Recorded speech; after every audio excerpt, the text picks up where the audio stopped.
अच्छा जी, आपके सिलेबस में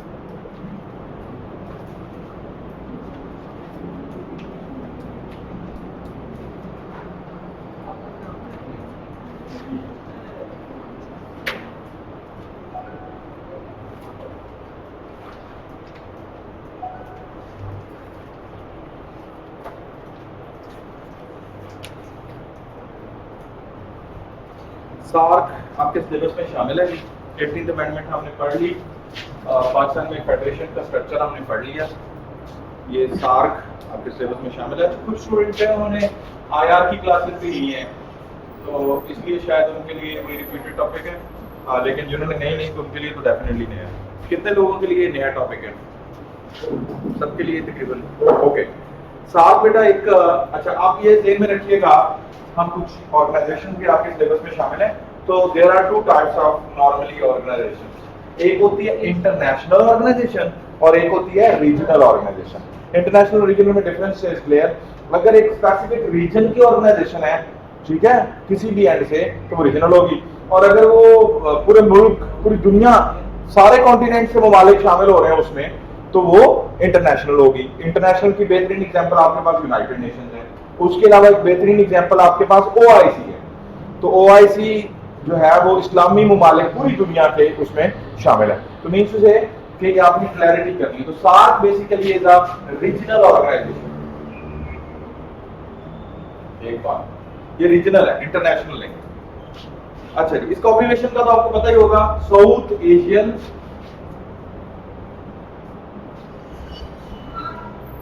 एसोसिएशन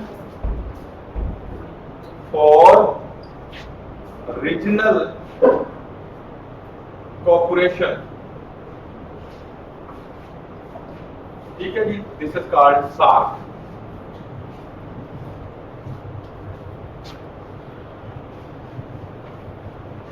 सार्क, अच्छा, एक तो ये रीजनल है और दूसरा ये इंटर गवर्नमेंटल है।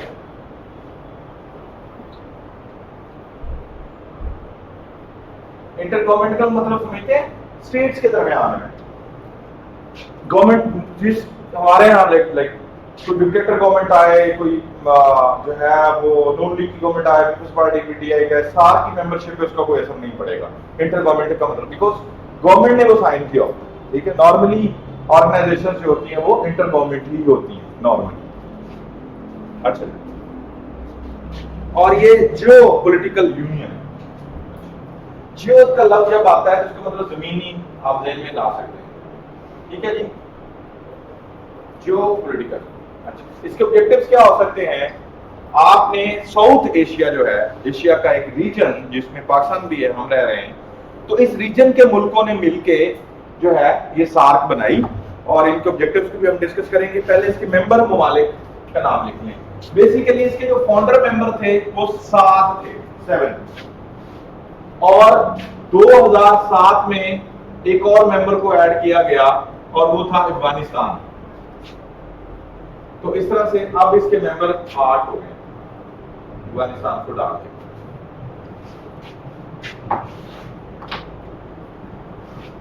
तो कौन कौन से ममालिक हैं जी साउथ एशिया के? हाँ जी, लिख लें। पाकिस्तान, जल्दी से लिखना है, पाकिस्तान, इंडिया, अब अफगानिस्तान भी है, फिर बांग्लादेश, नेपाल, भूटान, यस, मालदीव्स एंड श्रीलंका। इसकी बुनियाद रखी गई 8 दिसंबर 1985 को ढाका में। 8 दिसंबर 1985 को ढाका।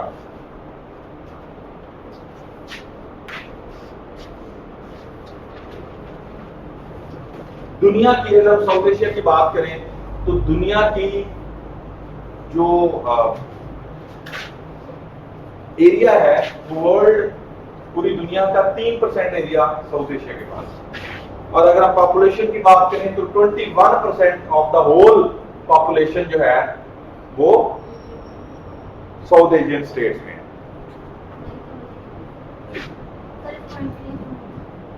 पूरी दुनिया की जो आबादी है उसका 21% साउथ एशिया में।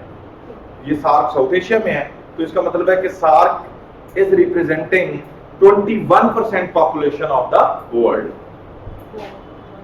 ये जो आइडिया था ये नवंबर 1980 में आया। नवंबर 1980 को सार्क का आइडिया स्टेट्स के मांग आया कि भाई ये सारा जो हमारा साउथ एशिया का रीजन बनता है तो हमें मिलकर अपनी कोई ऑर्गेनाइजेशन बना लेनी चाहिए।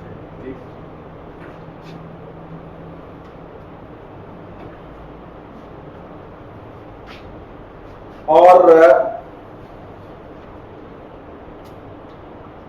इसमें फर्स्ट टाइम जो है 7 जो कंट्रीज के फॉरेन सेक्रेटरीज थे उन्होंने मिलके इसमें मीटिंग की, क्योंकि अभी ये प्रीमेच्योर आइडिया था। तो जो स्टेट सेक्रेटरी हैं उन्होंने, फॉरेन स्टेट सेक्रेटरी फेडरल, उन्होंने मिलके इसको डिस्कस किया। इसके बाद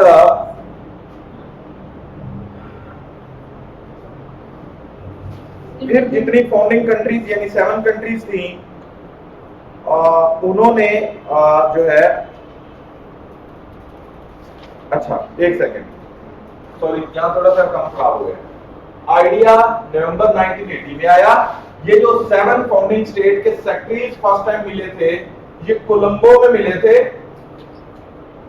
और ये फर्स्ट टाइम मिले थे जी 1981 को। 80 में आइडिया आया, 81 में ये 7 सेक्रेटरीज फिजिकली आपस में मिले। फिर अगस्त 1983 को फॉरेन मिनिस्टर्स जो हैं इन्हीं 7 स्टेट्स के, उन्होंने इसी आइडिया पे मीटिंग की। कि मैं आपको थोड़ा इसका हिस्टोरिक बैकग्राउंड बता रहा हूं, तो फिर रिपीट कर रहा हूं।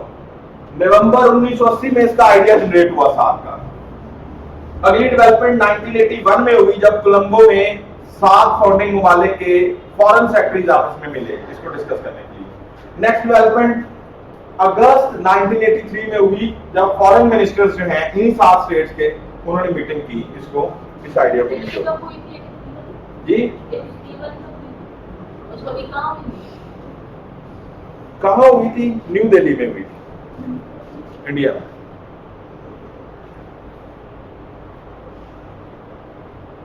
अच्छा जी, 8 दिसंबर चार्टर डे ऑफ सार्क मनाया जाता है। क्योंकि 8 दिसंबर को इसका बुनियाद रखी गई, तो हर साल 8 दिसंबर चार्टर डे ऑफ सार्क मनाया जाता है साउथ एशियन स्टेट्स में। क्योंकि अब वर्ल्ड वाइड तो नहीं ना मनाया जाएगा, तो साउथ एशिया में 8 दिसंबर को चार्टर डे भी मनाया जाता है। इसके ऑब्जेक्टिव्स क्या हैं? वो कॉमन ऑब्जेक्टिव्स ही हैं, ठीक है जी, जो आपको आइडिया होगा। पहला, कलेक्टिव सेल्फ रिलायंस, एक दूसरे पे इज्तिमाई तौर पे रिलाय करें, इज्तिमाई एतबार से। दूसरा, म्यूचुअल असिस्टेंस, एक दूसरे का तावन, एक दूसरे को असिस्ट किया जाए। तीसरा, एक्सेलरेट इकोनॉमिक ग्रोथ, जो साउथ एशियन स्टेट्स हैं इनकी जो इकोनॉमिक ग्रोथ है उसको एक्सेलरेट किया जाए। नेक्स्ट, सोशल और कल्चरल डेवलपमेंट की जाए, social and cultural development. Next, mutual trust बहाल किया जाए स्टेट्स का आपस में, म्यूचुअल ट्रस्ट। और साइंस और टेक्नोलॉजी की फील्ड में कोऑपरेशन बढ़ाई जाए। 3 बड़े सेटअप्स हैं, 3 बड़े ऑर्गन्स हैं, ये 3 बड़े मैकेनिज्म हैं। एक तो मीटिंग होती है हेड्स की, साथ में हर साल हेड्स ऑफ द स्टेट्स जो मेंबर हैं उन हेड्स की मीटिंग होती है, नंबर 1। नंबर 2, एक इन्होंने standing committee of foreign secretaries बनाई हुई है, standing committee of foreign secretaries. तमाम ममालिक के जो फॉरेन सेक्रेटरीज हैं उन्होंने एक स्टैंडिंग कमेटी बनाई हुई है to discuss the idea of SAARC, ये इसके इश्यूज को देखने के लिए। और इसके अलावा एक इसका सेक्रेटरीट भी काम कर रहा है जो कि काठमांडू यानी नेपाल में है, नेपाल के कैपिटल काठमांडू में जो है इसका सेक्रेटरीट ऑफ सार्क है। और इस सेक्रेटरीट के under regional offices of SAARC हैं सारे ममालिक में, सार्क के रीजनल ऑफिसेज जो सेक्रेटरीट की कमांड में काम कर रहे हैं। ठीक है,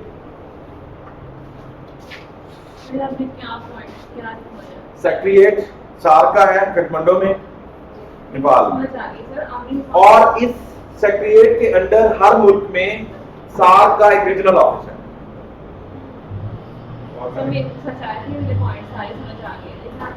ये बेसिकली इसको मैं स्ट्रक्चर बता रहा हूँ, ऑर्गन्स का स्ट्रक्चर बता रहा हूँ। अच्छा जी, इसकी कुछ स्पेशलाइज्ड बॉडीज भी हैं सार्क की। तो पहली बॉडी है, इसको हम कहते हैं एसडीएफ, सार्क डेवलपमेंट फंड, एक कायम किया गया था सार्क डेवलपमेंट फंड, जिसको एसडीएफ कहते हैं। ये इसकी एक स्पेशलाइज्ड बॉडी है। दूसरा South Asian Regional Standards Organisation है, South Asian Regional Standard Organisation. इसके बाद सार्क आर्बिट्रेशन काउंसिल है, सार्क आर्बिट्रेशन काउंसिल।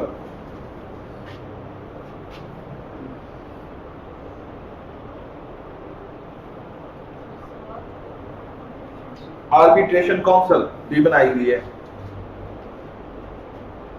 अच्छा जी, ये वो बातें हैं जो जनरल सी बातें हैं और आपने शायद पहले भी कई दफा देखी सुनी होंगी।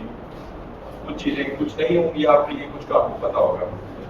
असल सवाल कभी भी ये नहीं आने वाला कि भाई right a short note on the SAARC, तो आप जनाब फाउंडेशन लिख के तो कहेंगे ले, ठीक है, ऐसे नहीं होगा सीएसएस में।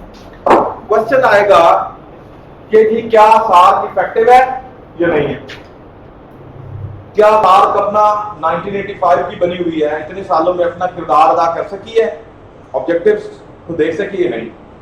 तो जब भी आप किसी ऑर्गेनाइजेशन के कामयाब या फेलियर्स को देखते हैं तो आपकी नजर होती है उसके ऑब्जेक्टिव्स पे। किसका एक गोल ये था इकोनॉमिक ग्रोथ, तो क्या सार्क ममालिक में इकोनॉमिक ग्रोथ के लिए सार्क का कोई इनिशिएटिव सामने हमारे आया? इसी तरह से इसका एक था कि जी म्यूचुअल को एग्जिस्टेंस या को रिलायंस के स्टेट्स एक दूसरे के साथ ट्रस्ट के साथ एतमाद के साथ रह सके। तो क्या साउथ एशियन स्टेट्स के दरमियान मिसाली ट्रस्ट कायम है? क्या उनके दरमियान कोई बायलैटरल इश्यूज नहीं चल रहे? तो अगर चल रहे हैं तो सार्क क्या कर रही है? सार्क क्यों रिजॉल्व नहीं करवा रही? साउथ एशिया में अमन आ गया, पीस है। Even in south Asia, Pakistan is a nuclear state, India is a nuclear state, and we have fought 3 wars, 3 total wars and 1 limited Kargil war। और फिर अभी हमारे बेशुमार इश्यूज चल रहे हैं इंडिया के साथ, जिसमें मैं कल भी क्लास में डिस्कस कर रहा था कि सर क्रीक इशू है, फिर हमारे बाउंड्रीज के इश्यूज हैं, कश्मीर इशू हमारा बड़ा कंफ्लिक्टेड है, वाटर इश्यूज हैं, बेशुमार ट्रीटीज हुई, डिप्लोमेसी हुई, लेकिन उसका कोई सोल्यूशन नहीं निकल सका। तो क्या इनको बहाल नहीं करवाना था सार्क ने? तो सार्क, द क्वेश्चन इज, फिर जितने भी ऑब्जेक्टिव्स को आप देखते हैं तो आपको सार्क की जो इफेक्टिवनेस है वो इतनी ज्यादा नजर नहीं आती। क्यों नहीं आती? वाई? वाई का जवाब है किसी के पास? जी। और पाकिस्तान में क्या मसले चल रहे हैं, वो चाहते हैं कि जो सार्क के बायलैटरल रिलेशंस देखें, यूनाइटेड नेशंस की अगर हम बात करें तो यूनाइटेड नेशन ने इस टाइम 22% उसका जो आफ्टर 2 इयर्स का बजट होता है उसका 22% इज रिपोर्टिंग बाय यूएसए। तो जो ज्यादा रिपोर्ट करेगा तो अल्टीमेट उसका ज्यादा इन्फ्लुएंस होगा, कॉमन सी बात है। तो अगर हम इंडिया को देखते हैं तो India is the 4th largest economy of the world, 4th, और first one is USA, second one is China, third one is Japan and the 4th one is India. और India is trying and striving to become the third largest economy of the world. Japan की जगह, Japan जिस तरह से आप China को और USA को देखते हैं क्योंकि चाइना इकोनॉमिकली ऊपर जा रहा है, यूएसए डाउन हो रहा है, तो शायद ये इकोनॉमिक हेजमनी अपनी कायम कर ले। और फिर आप चाइना के इनिशिएटिव्स को देखें, शायद हम जो है वो one district one belt one road को, या उसके जो बेल्ट एंड रोड इनिशिएटिव्स हैं शायद आपने नहीं पढ़े आया। तो अगर वो आप देखें तो ऑलमोस्ट पूरी दुनिया को मोर देन 100 स्टेट्स को वो अपने इन्फ्लुएंस में इकोनॉमिकली ले चुका है।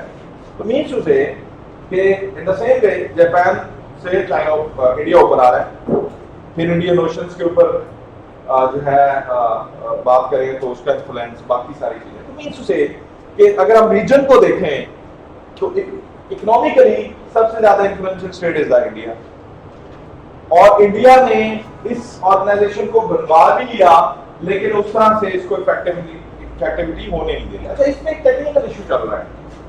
वो टेक्निकल इशू ये है कि सार्क का जो चार्टर है इसके अंदर मेंशन है कि जो बायलैटरल इश्यूज होंगे स्टेट्स के उसमें सार्क इंटरवीन नहीं करेगा। बायलैटरल का मतलब समझते हैं, दो मुल्कों के आपस के, जिस तरह से यूएन के चार्टर में लिखा हुआ है कि किसी भी मुल्क के जो अंदरूनी मामला हैं, डोमेस्टिक अफेयर्स हैं, उसमें यूएन नहीं इन्वॉल्व होगा। ठीक है, तो सार्क आप जरा सोचें कि उसके चार्टर में मेंशन है कि दो स्टेट्स के अगर बायलैटरल इश्यूज होंगे तो सार्क उसमें नहीं करेगा। क्यों नहीं करेगा भाई? Because India has many issues with Sri Lanka, with even all the other states, even with Pakistan. जी, बांग्लादेश के साथ भी है, वाटर इश्यूज हैं और बॉर्डर कॉन्फ्लिक्ट्स हैं। सो मीन्स टू से अब जब चार्टर ये कह रहा है तो कश्मीर इशू पे सार्क सांस लेना दूर की बात है, बात भी नहीं कर सकता, उसके चार्टर के अगेंस्ट बात जाएगी। नो, सार्क स्टेट्स वांट के चार्टर में अमेंडमेंट करवाई जाए। अगर अमेंडमेंट हो जाए तो इससे क्या होगा कि बायलैटरल इश्यूज पे बात होना शुरू हो जाएगी और सारा, लेकिन India again resisted for that, तो वो रेजिस्टेंस की वजह से चार्टर अमेंड नहीं हो रहा है। तो जब बायलैटरल इश्यूज आपने रिजॉल्व ही नहीं करने, फिर लेक ऑफ फंड्स, आप कह रहे हैं इकोनॉमिक ग्रोथ और ये और वो, तो फंड्स कहां से आएंगे? ठीक है, तो फेलियर है टू सम एक्सटेंट, और फेलियर के पीछे जो काजेज हैं उसकी एक लंबी लिस्ट है। फिर आप देखते हैं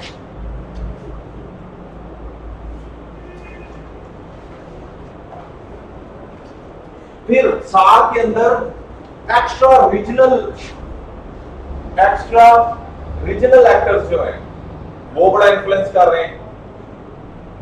अब extra regional actors South Asia में अगर हम बात करें तो अल्टीमेट चाइना और India, sorry USA exact role है।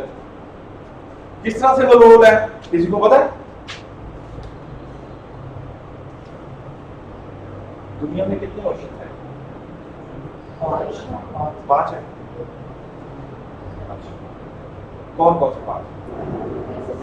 पैसिफिक है, अटलांटिक है, अंटार्कटिक है, इंडियन ओशन, पैसिफिक है, इंडियन है और अंटार्कटिक, अटलांटिक।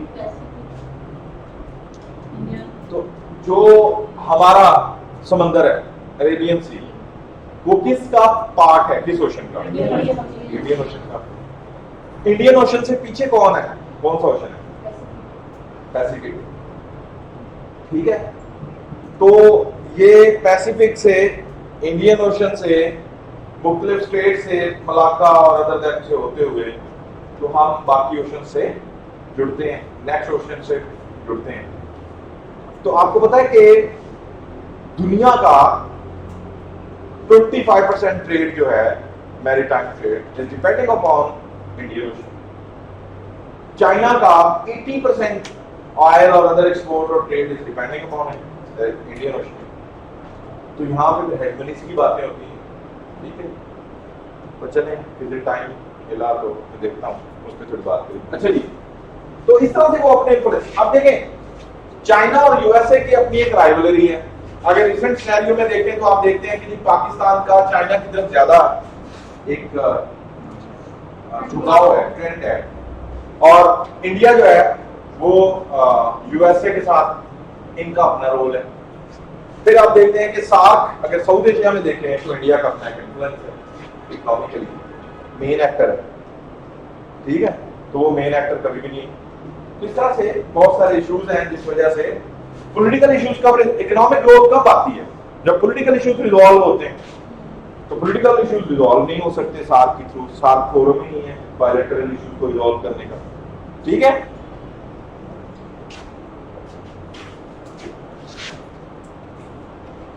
फिर कोई इफेक्टिव लीडरशिप नहीं है, and so on so on.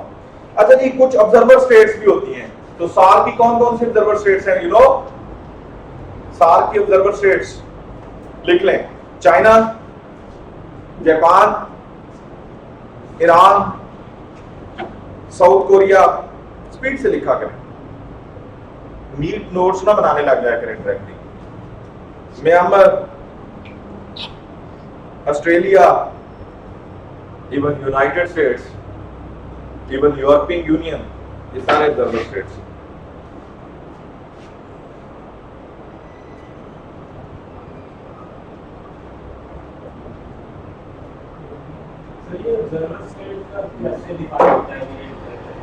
Official उसकी ऑब्जर्वर स्टेट की डिक्लेरेशन होती है, नहीं स्टेट की डिक्लेरेशन होती है ऑब्जर्वर स्टेट।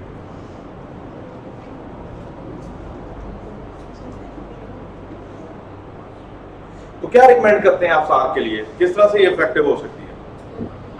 एक तो इसके फेलियर्स की बातें, इसके स्ट्रक्चर्स की बातें, इसकी इफेक्टिवनेस नहीं है, क्यों नहीं है, आपने सारे ओरिजिनल और एक्स्ट्रा रीजनल फैक्टर्स और आर्टिकल और चार्टर और सब को देखा, क्या इफेक्टिव कैसे हो सकती है? मैं चाहता हूँ कि ये सार्क इफेक्टिव हो जाए, क्या करूँ? इसमें जो ऑब्जर्वर स्टेट्स हैं उनको इंक्लूड किया जाए। ओरिजिनल भाई ऑर्गेनाइजेशन है, ऑब्जर्वर स्टेट्स को कैसे आएंगे? रीजनल ऑर्गेनाइजेशन का स्टेटस ही खत्म हो जाएगा उसका। उसको अगर हम प्रॉपर मेंबरशिप देते हैं तो ओरिजिनल स्टेट तो नहीं रहेगी। बस ऑब्जर्वर स्टेट्स होती हैं, दे आर लुकिंग फॉर, मैंने कहा ना कि जो एक्स्ट्रा रीजनल एक्टर्स हैं वो रोल प्ले कर रहे हैं ना, तो वो ऑब्जर्वर स्टेट का स्टेटस ले लेते हैं, हम दे देते हैं, दिलवाने वाले दिलवा देते हैं, देने वाले दे देते हैं। बेसिकली पहली चीज है इसकी इफेक्टिव लीडरशिप, इफेक्टिव लीडरशिप हो, फिर कोई कॉमन बातें हैं, यूनिटी हो, फिर इसके चार्टर में अमेंडमेंट्स आए, चार्टर में अमेंडमेंट्स लाई जाए, ठीक है, और इसके बाद जो है एग्जैक्टली इसकी इफेक्टिव इनिशिएटिव्स को सामने लाया जाए, फिर इसकी वही ऑब्जेक्टिव्स को फिर सामने आप रखेंगे कि जी जो ऑब्जेक्टिव्स कहते हैं वो आप कर लें तो ये ग्रो कर जाएगी, इफेक्टिव हो जाएगी, और अगर ये ऑब्जेक्टिव अचीव नहीं हो रहे तो ये इफेक्टिव नहीं है, कॉमन है, ठीक है। सार्क फंड तो बनाया हुआ उन्होंने, बैंक बना लें या फंड बना लें, जो तो पैसे ही नहीं है तो फिर बात तो ये है। The thing is they should have the funds, but they didn't. So, okay ji, next एक और ऑर्गेनाइजेशन है ECO, आपके सिलेबस में हमारा लेक्चर कब तक जाएगा? ECO, ECO का नाम है जी इकोनॉमिक कोऑपरेशन ऑर्गेनाइजेशन। वैसे मैं आपको स्ट्रक्चर वर्ल्ड का बिल्कुल आई वांट कि मैं उसको डिस्कस करूं, बहुत जरूरी है पॉलिटिकली, इंटरनेशनल रिलेशंस में भी। चलें, अच्छा जी, ECO की अगर बात करें तो इसका अब्रिविएशन है economic cooperation organization. Economic cooperation organization जो है वो बेसिकली 1985 में बनी, तेहरान जो है इसमें इसका हेडक्वार्टर यानी ईरान में, ईरान ही इसकी फाउंडिंग स्टेट है। आपको पता है कि ईरान जो है वो ऑयल एक्सपोर्ट का एक बड़ा एक्टर रहा है, एक बड़ा एक्टर रहा है, और सऊदी अरेबिया की जो राइवलरी है जिसको हम बिल्कुल जाके मदद से जोड़ देते हैं और सेक्टेरियन बेस्ड जोड़ देते हैं, तो उस राइवलरी में एक ये एक्सपोर्ट ऑफ ऑयल जो है ये भी फैक्टर है और बहुत बड़ा फैक्टर है। दैट्स व्हाई फिर वो वही बात के जो एक्स्ट्रा रीजनल एक्टर्स आते हैं वो आते हैं और वो अपना इन्फ्लुएंस तो उसमें सैंक्शंस लगवा दी, तो ये तो यूएसए का सऊदी अरेबिया के साथ आप रिलेशंस को, तो बहुत सारे रीजंस हो रही। अच्छा जी, तो तेहरान में इसका हेडक्वार्टर है। इसकी फाउंडिंग स्टेट्स जो थी वो बेसिकली 3 थी, ईरान, पाकिस्तान एंड टर्की। ये 3 स्टेट्स ने मिलकर ये बनाया।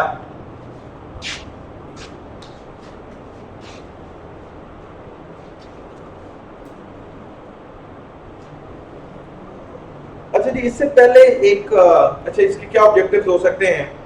इसके ऑब्जेक्टिव्स है बेटा इकोनॉमिक ग्रोथ हुई, क्योंकि ये इकोनॉमिक कोऑपरेशन ऑर्गेनाइजेशन है। इकोनॉमिक कोऑपरेशन, तो ये 3 मुल्कों के दरमियान, अभी इसमें ममालिक बड़े हैं और ममालिक भी आए हैं, तो 3 ममालिक के दरमियान इकोनॉमिक कोऑपरेशन ऑर्गेनाइजेशन, तो इसमें इकोनॉमिक ग्रोथ, ट्रेड डेवलपमेंट, ठीक है जी, टेक्नोलॉजी और कल्चर डेवलपमेंट। जब आप टेक्नोलॉजी डेवलप कर रहे होते हैं तो आपकी इकोनॉमी ग्रो कर रही होती है। ये इसके ऑब्जेक्टिव्स हो सकते हैं। इससे पहले एक तंजीम थी आरसीडी के नाम से। RCD stands for regional cooperation for development. Regional cooperation for development.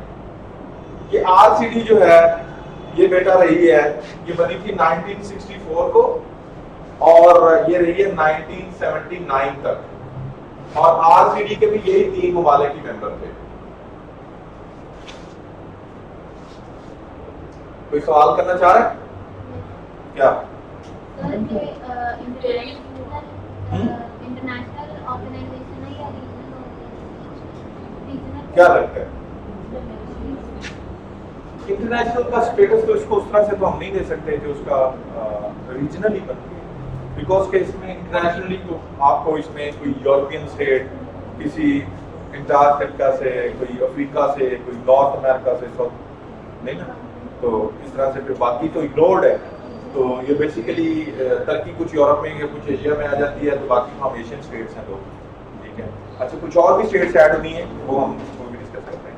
अच्छा, मेरा ये था कि आरसीडी चल रही थी 64 में, 79 में इसको खत्म कर दिया गया, और फिर जाके 85 में दोबारा उन्हीं मुल्कों ने फिर ऑर्गेनाइजेशन बना दी है। क्यों?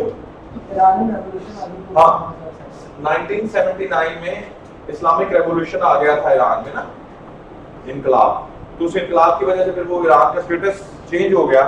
तो फिर अल्टीमेट जब वो वाला डायनेस्टिक सेटअप सारा, वो तो फिर नया सेटअप दोबारा बना।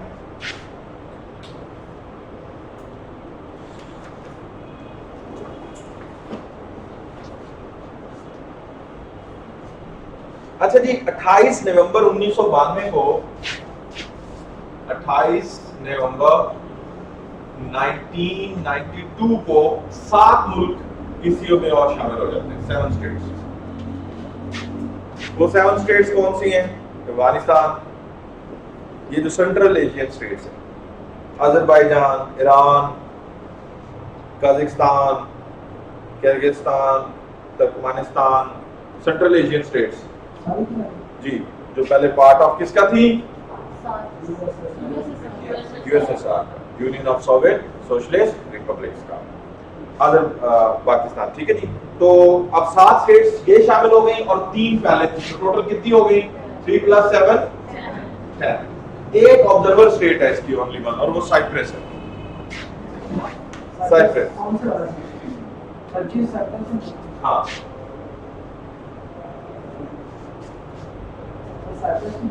जी जी।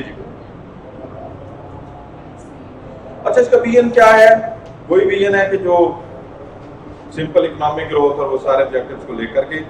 अच्छा जी, इसका एक जनरल सेक्रेटेरिएट है, और उस जनरल सेक्रेटेरिएट में 6 झैली इदारे हैं जो डायरेक्टोरेट्स के नाम से ईसीओ के तहत काम कर रहे हैं।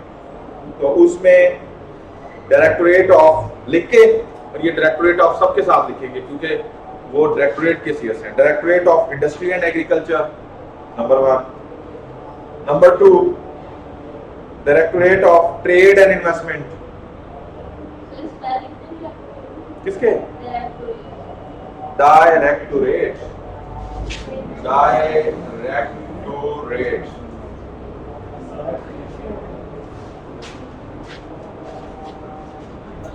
Directorate of Trade and Investment, Energy and Minerals and Environment. Energy, minerals and environment.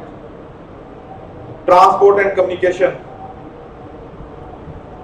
Research and Statistics.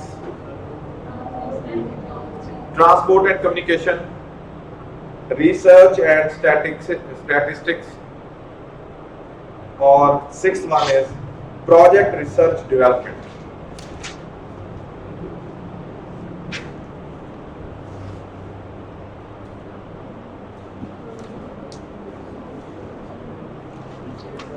हमारे पास टाइम कितने हैं?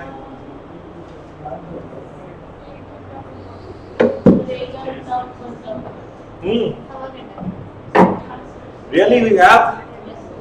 ओहो वेल, अच्छा मैं समझ रहा था कि अभी वो एंड हो रहा है 15 मिनट में। ओहो आप तो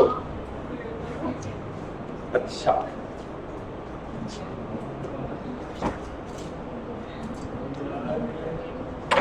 आप लोग थक तो नहीं ना गए? ब्रेक ले लिया आपने है ना? ब्रेक तो ले लिए कि सारा फिर पीछे 18 अमेंडमेंट क्या भाई ईसीओ का एक जनरल सेक्रेटरीट है और उसके तहत 6 डायरेक्टोरेट उसके काम कर रहे हैं, ठीक है? तो वो 6 के 6 डायरेक्टोरेट बेसिकली लिंक हो जाते हैं आगे जाके इकोनॉमी से, trade, industry, minerals, transportation, communication, वो सारे इकोनॉमी से जाके काम कर रहे हैं, रिसर्च कर रहे हैं, तो वो इकोनॉमिक बेस्ड रिसर्च हो रही होगी।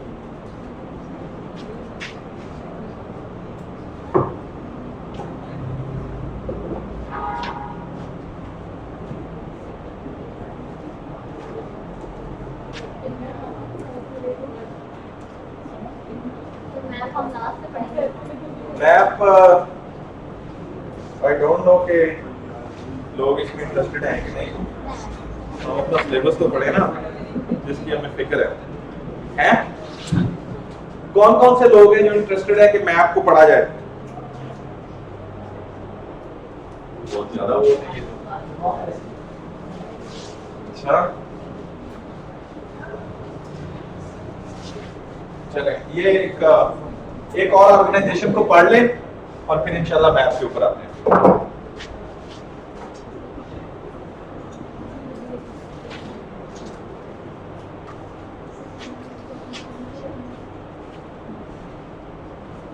एक्चुअली सिलेबस इतना होता है कि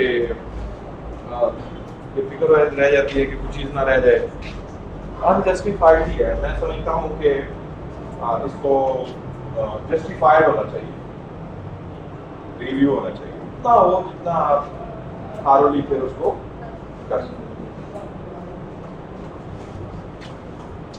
अच्छा जी, आपने बड़ा नाम सुना होगा और शायद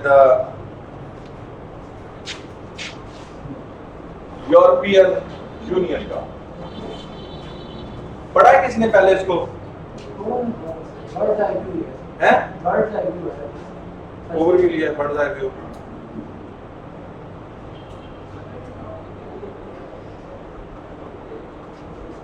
आप लोग थकते नहीं है? आप ज्यादा थकते हैं, आपकी डेली डोज है। वैसे वो जो है ना, हम ज्यादा थके भी आपके एक्सप्रेशंस थे।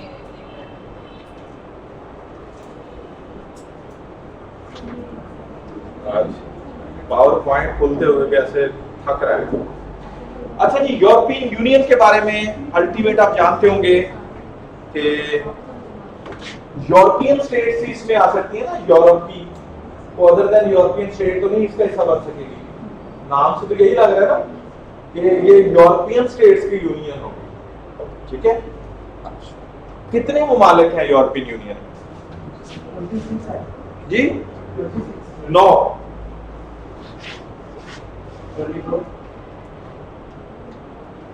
नुकसान ना करो ना बेटा, बेसिकली तो 27 थे ना, तो यूके ने ब्रेक्जिट ले लिया, तो आप कितने रह गए?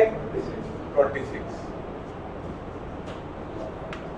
बेटा लिखें, यूरोपियन यूनियन का की फाउंडेशन जो है वो नवंबर 1 1993 को हुई। इसकी फाउंडेशन नवंबर 1 1993 को इसकी बुनियाद रखी गई नीदरलैंड्स के अंदर।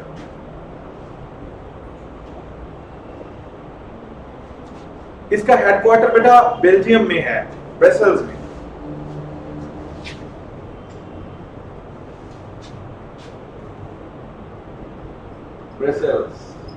ब्रसेल्स कैपिटल है बेल्जियम का। बेल्जियम के अंदर इसका हेडक्वार्टर है।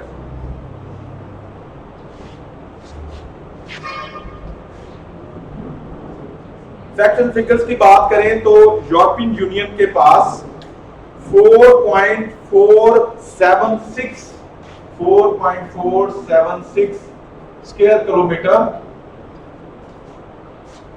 मिलियंस एरिया है। यूरोपियन यूनियन का total area 4.476 million square kilometre है।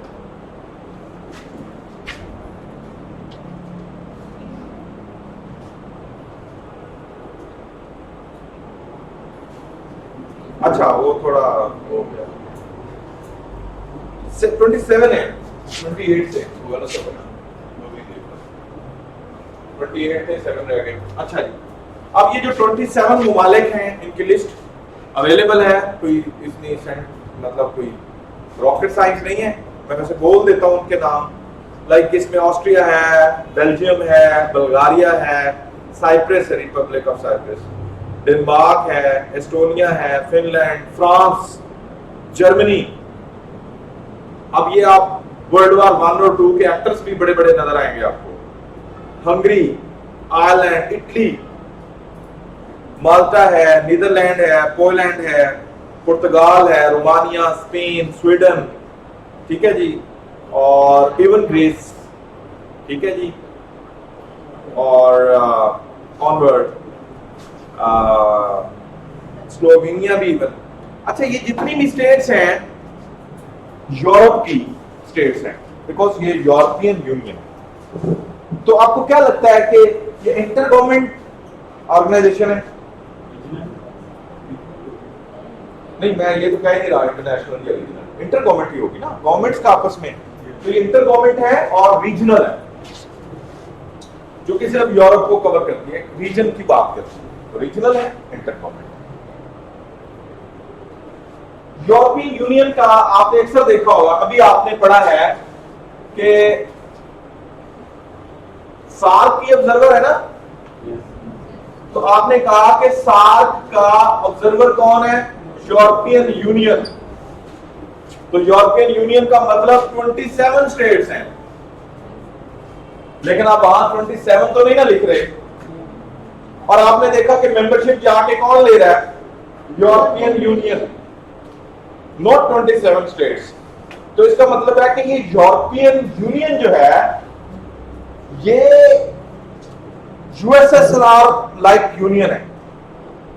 जिस तरह से आपने देखा कि union of Soviet Socialist republics बन गई थी, तो उस लाइक यूनियन है ना, उसके अंदर 15 स्टेट्स थी, लेकिन वो 15 स्टेट्स के नाम तो नहीं लेते थे, आप तो यूएसएसआर ही कहते थे ना। तो बेसिकली फिर ये क्या हुआ, क्या कॉन्सेप्ट है आपने पढ़ा है ना, कॉन्फेडरेशन। कॉन्फेडरेशन का कॉन्सेप्ट पढ़ा है, बोलो ना भाई। तो कॉन्फेडरेशन में क्या होता है कि स्टेट्स की जो सॉवरेन अथॉरिटी है, सॉवरेनिटी है, वो उनके पास रहती है। सेंट्रल एक बन जाता है और उसके अंदर वो स्टेट्स होती हैं। फेडरेशन में जो सेंटर होता है, सॉवरेन अथॉरिटी उसके पास होती है। प्रोविंसेस के पास एक्सटर्नल सॉवरेनिटी नहीं होती। कोई सूबा उठ के, कोई सिटी उठ के, कोई स्टेट उठ के ये नहीं कह सकती कि जी मैं अलग हो जाती हूँ और वो स्टेट सेंटर कह दी ठीक है आपके ऑटोनमस पावर हो जाए, ऐसा नहीं होता। बिकॉज सॉवरेन अथॉरिटी फेडरेशन में। कॉन्फेडरेशन में अगर कोई स्टेट कहे कि मैं आपके इस यूनियन से विड्रॉ करना चाहता हूं, ब्रेक्सिट करना चाहता हूं, स्टेट, तो they can, because they have the sovereign authority. तो ये लाइक कॉन्फेडरेशन एक यूनियन है। और आप देखते हैं कि यानी इनका जो यूरोपियन यूनियन का अपना एक चार्टर भी है, और ये चार्टर इस हद तक इनको यूनाइट करता है कि अगर Italy let's say is the part of European union, तो इटली पे कोई अटैक करता है तो इसका मतलब ये नहीं होगा कि इटली पे अटैक हुआ, इसका मतलब होगा कि यूरोपियन यूनियन पे अटैक हुआ। तो फिनलैंड पे जाके अटैक कर देता है, तो डेनमार्क पे अटैक कर देता है, तो वो अटैक बेसिकली किस पे होगा? तो आप अभी सार्क की फेलियर्स और सक्सेसेस की बात कर रहे थे, या तो आपकी यूनियन का ये लेवल हो, यूरोपियन यूनियन का अपना यानी यूरोपियन यूनियन सेंट्रल बैंक काम कर रहा है, पूरी इकोनॉमी सारी स्टेट्स की मॉनिटर हो रही है, करेंसी इवन सेम है, इवन वीजा पॉलिसी सेम है, फ्री है। ये 27 स्टेट्स के लोग जिधर मर्जी आए जाएं, दे हैव नो पासपोर्ट और visa, no need at all. Even किसी मुल्क का कोई भी बाशिंदा उठ के किसी अदर स्टेट में जाके कैपिटलिस्ट अप्रोच के तहत अपनी इन्वेस्टमेंट कर सकता है। इस हद तक, यानी एक तो आपकी हम पढ़ते हैं डिटेल में, तो मतलब इस हद तक उन्होंने इसको एक विलेज बना दिया है। That's why they are surviving, that's why आप कोई भी स्टांस लेते हैं यूरोपियन यूनियन के किसी भी मुल्क के अगेंस्ट, तो आप कई दफा सोचते हैं कि भाई ये यूरोपियन यूनियन के against, that is the level of. अच्छा, ब्रेक्सिट का बेटा आपने सुना होगा, कब हुआ था ब्रेक्सिट? और ब्रेक्सिट किसे कहते हैं? BREXIT। जब आप यूरोपियन यूनियन पढ़ेंगे तो आपको ब्रेक्सिट पढ़ना पड़ेगा। ब्रेक्सिट आपने बहुत सुना, ये रिसेंट डेवलपमेंट है ब्रेक्सिट। ब्रेक्सिट बेटा, Brexit was the withdrawal of United kingdom from the European union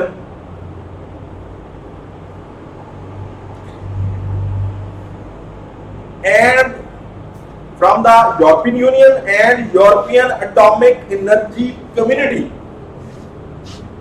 on 31st January। ये याद है किसी को? Exactly 2020।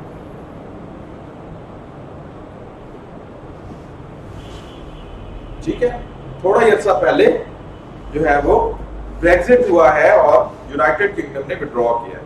सर मैंने एक लेक्चर से मतलब कॉल बैक कर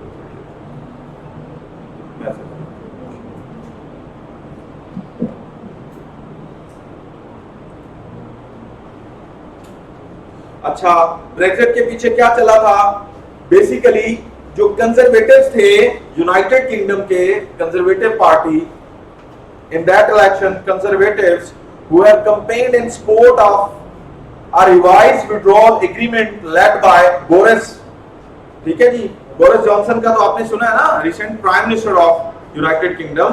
तो बोरिस जॉनसन जो है belongs to Conservative Party of UK, और कंजर्वेटिव पार्टी जब कैंपेन कर रही थी, इलेक्शन कैंपेन, तो आपके इलेक्शन कैंपेन का एक एजेंडा होता है, तो उनका ये एजेंडा था कि हम जो है वो यूरोपियन यूनियन से जो हमारे टर्म्स एंड कंडीशंस तय हैं उसको हम रिव्यू करेंगे after having the power of government.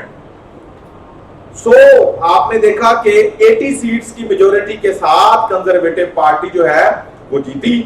तो अल्टीमेट चूंकि ये उनका इलेक्शन कैंपेन का एजेंडा था, तो फिर उन्होंने इस पे काम किया, और आफ्टर द दिसंबर 2019 इलेक्शन, वो इलेक्शन दिसंबर 2019 में हुए थे, और 21 जनवरी 2020 को उन्होंने विड्रॉ कर लिया, because they have the target on agenda. The British parliament finally ratified the withdrawal agreement December 2019। बात समझ आई है? यू हैव कंफ्यूजन क्या? 80 सीट्स के साथ वो जीता है conservative party in UK in that elections, और उनके एजेंडा में था कि वो यूरोपियन यूनियन से विड्रॉयल पे, बिकॉज कि ये एक बहुत पुरानी डिबेट रही है यूनाइटेड किंगडम के अंदर इवन आफ्टर 90s कि जी ये इस्तेसाल हो रहा है, बिकॉज दे कंसीडर्ड कि यूरोपियन यूनियन में जो यूनाइटेड किंगडम है वो मोस्ट, बिकॉज ग्रेट ब्रिटेन की अपनी एक स्ट्रॉन्ग रिच हिस्ट्री है, कॉलोनाइजर रहा है इवन एशिया का, अफ्रीका का सुपर पावर, तो लिहाजा दे फेल्ट के ये यूरोपियन यूनियन में उनका इस्तेसाल हो रहा है, टू सम एक्सटेंट एक्सप्लॉइटेशन हो रहा है, तो इसलिए वहां पे ये बड़ी डिबेट रही है। तो कंजर्वेटिव्स ऑलवेज सपोर्टेड कि हमें वहां से विड्रॉ कर लेना चाहिए, और फाइनली उन्होंने ब्रेक्सिट के तहत उसको विड्रॉ कर लिया। क्लियर? कोई क्वेश्चन, कोई कंफ्यूजन? दिसंबर 2019 में क्या हुआ था? इलेक्शंस यूरोपियन यूनियन में इस टाइम अगर हम देखें तो 446 मिलियन लोग हैं पॉपुलेशन इसकी। मैंने एरिया बताया, मैं आपको इसकी पॉपुलेशन बता रहा हूं, 27 कंट्रीज की।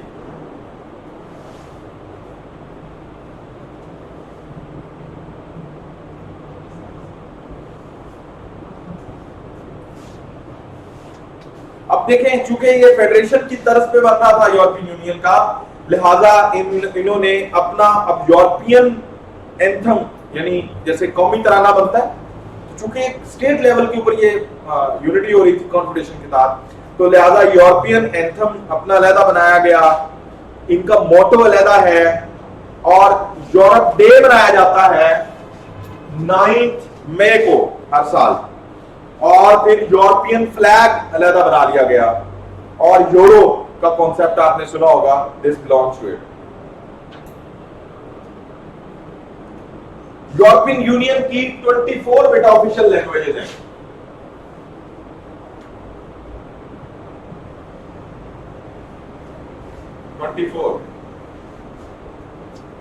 यूनाइटेड स्टेट्स की ऑफिशियल लैंग्वेजेस कितनी हैं? You didn't know? 6। सबसे लास्ट कौन सी, तू बताइए यार, कल के लेक्चर। अरेबिक। सबसे लास्ट कौन सी ऐड हुई? अरेबिक। और वर्किंग लैंग्वेजेस कितनी हैं? 2। परेशान नहीं होना, इसने कल लेक्चर लिया इसलिए इसको पता है।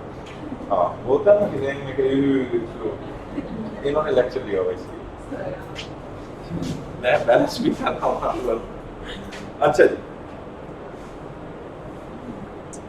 अब इसकी हिस्ट्री की बात करें तो वो लंबी चौड़ी उधर हमें जाने की जरूरत नहीं है, बिकॉज के जब आप कोई भी ऑर्गेनाइजेशन पढ़ रहे होते हैं, चाहे वो रीजनल हो या इंटरनेशनल हो, तो उसमें हिस्टोरिक एस्पेक्ट्स नहीं पूछे जाते। नॉर्मली उसकी वर्किंग, उसकी सक्सेसेस, उसकी फेलियर्स, उसकी कंट्रीब्यूशन, ठीक है, उसकी वर्किंग के ही ऊपर नॉर्मली क्वेश्चंस बिल्ड होते हैं।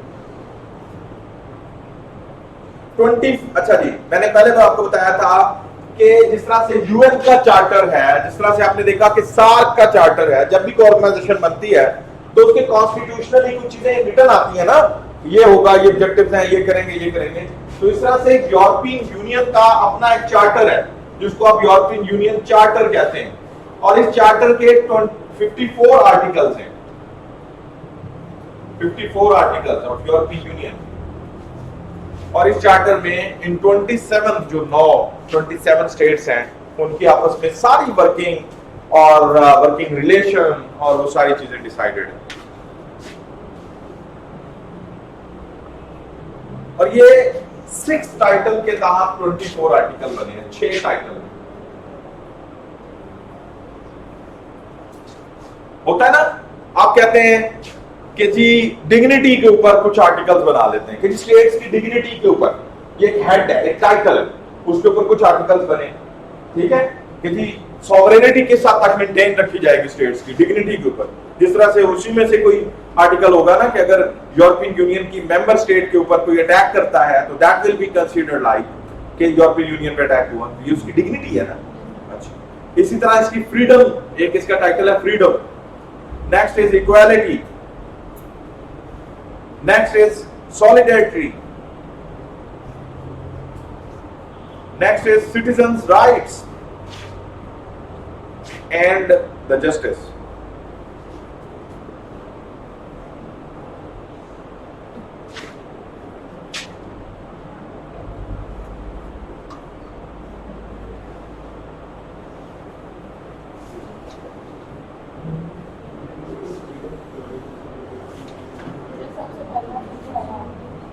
डिग्निटी। अच्छा जी, इन्होंने भी एक अपना European fund for strategic investments बनाया हुआ है, the European fund for strategic investments. ये नवंबर 2014 में बनाया गया। प्राइवेट अगर कोई इन्वेस्टमेंट करना चाहता है तो उनके लिए ये रूल्स है।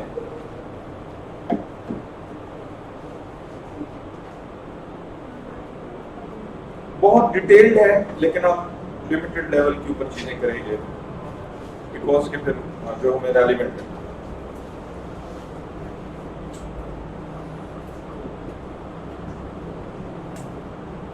(2019) में यूरोपियन यूनियन का 165.8 बिलियन यूरो बजट था।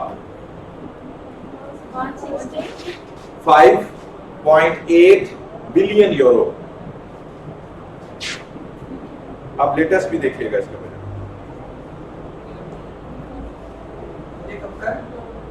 2019 का। अच्छा बेटा, क्लाइमेट एम्बिशंस के नाम से एक डील साइन हुई थी 2019 में यूरोपियन यूनियन में, और उसका नाम है the European green deal. The European green deal December 2019 में साइन हुई थी, द यूरोपियन ग्रीन डील।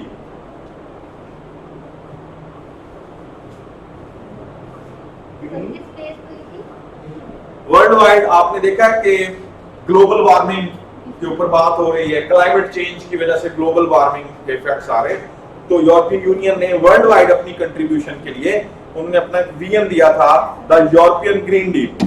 तो उसमें उनका टारगेट है कि वो पूरे यूरोप को ग्रीन कर देंगे। किसके जरिए? पता नहीं, आप फेंट समझ।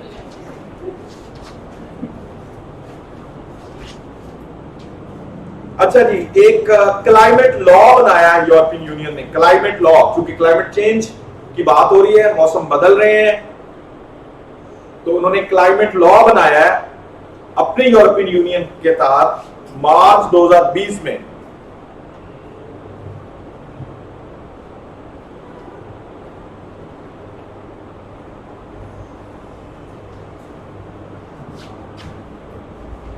अब उन्होंने आप अपनी एक कॉमन करेंसी बनाई, यूरो। यूरो क्यों बनाई? Common currency. एक साइड जो होती है, यानी एक साइड सेम है सारे यूरोपियन स्टेट्स के लिए, और एक साइड पे उस स्टेट का अपना वो प्रिंट है। समझ रहे? सेम है तो उसका मतलब है पूरे यूरोपियन यूनियन में वो चलेगा यूरो, और एक साइड पे। अच्छा, ऐसा क्यों कर रहे हैं? Why they are not depending upon the dollar which is an international currency which is already in system.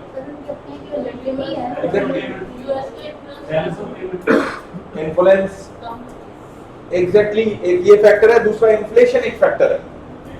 ठीक है जी, जब आपकी अपनी करेंसी होती है तो आप उसको अपने हिसाब से कंट्रोल कर सकते हैं ना, वो इफेक्ट्स आप पे नहीं आ रहे होते। अपनी स्टेट्स के लिए अपनी एक करेंसी का सिस्टम बना दिया। तो आप इससे क्या कर सकते हैं कि कंज्यूमर्स को सूटेबल प्राइसेस दे सकते हैं।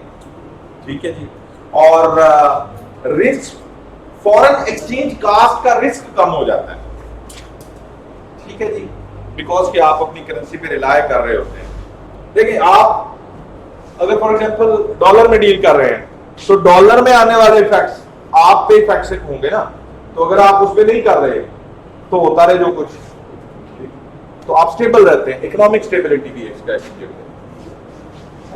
हर कंट्री की यूरो करेंसी होना जरूरी है जी। हाँ, वो है, बिल्कुल है, कंडीशंस में, फर्दर कंडीशंस में। अच्छा जी, 4 फ्रीडम ऑफ मूवमेंट्स के तहत 4 स्टेप्स हैं यूरोपियन यूनियन के। कौन कौन से हैं? यू नो, 4 स्टेप्स, 4 चीजों में यूनिटी। Number 1, goods. आप अशिया पूरे यूरोपियन यूनियन में जहां से जिधर ले जा सकते हैं। Number 2, services. किसी भी मुल्क का डॉक्टर, किसी भी मुल्क का इंजीनियर, किसी भी मुल्क का ब्यूरोक्रेट कहीं भी जाके डिलीवर कर सकता है, सर्विसेज दे सकता है फ्रीली। नंबर 3 इज पीपल्स की जो मूवमेंट है। ठीक है जी, that is, and the 4th one is capital.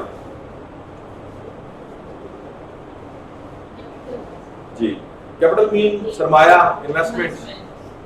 आप जिस मुल्क में आप जहां मर्जी जाके इन्वेस्टमेंट करें, they have free market for their European union members.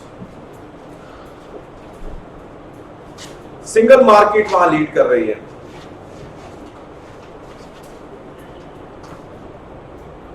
तो इससे क्या होता है सिंगल मार्केट से? सिंगल मार्केट बन गई ना, 27 ममालिक की सिंगल मार्केट है। तो इससे क्या हुआ? जॉब अपॉर्चुनिटीज ज्यादा आई। ठीक है, एक मुल्क में लेट से कम है अपॉर्चुनिटीज, तो उसके लिए 27 ममालिक का डोर 26 का, बाकी 10 का तो खुला है। ठीक है जी, millions of new job, so more opportunities for businessman. कारोबारी बंदे को लगता है कि मुझे फलां मुल्क में इन्वेस्ट करना चाहिए, फलां मेरे बिजनेस के साथ एतबार से मुझे बॉर्डर्स, बेस, स्ट्रेट्स सूट करती हैं, तो उसका कैपिटल वहां शफल हो जाएगा। तो ये सारी ऑब्जेक्टिव्स हैं। अब उनका वर्किंग फोकस है डिजिटल सिंगल मार्केट पे। डिजिटल, और आप बिलीव नहीं कर सकते कि उन्होंने ये वाईफाई और ये सारी की सारी जो फैसिलिटीज हैं, ये सारे 27 ममालिक के रूरल एरियाज तक भी ये प्रोवाइड की जा रही है यूरोपियन यूनियन, ताकि वो ई कॉमर्स और ई जो नेटवर्क है, डिजिटल मार्केट है, उसमें लोग इंडल्ज हो जाए।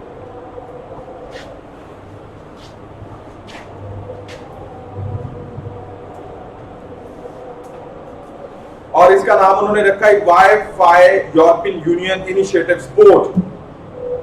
तो इसके तहत फ्री वाईफाई इंस्टॉलेशंस हो रही, European union initiative support.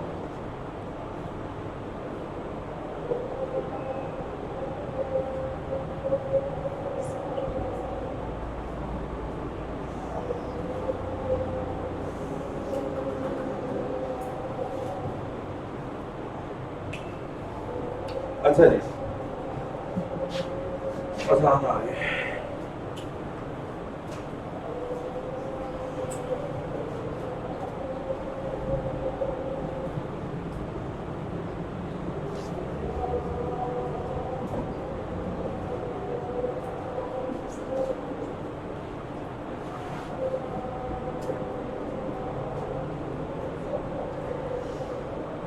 Freedom, security और जस्टिस के लिए यूरोपियन यूनियन क्या कर रही है?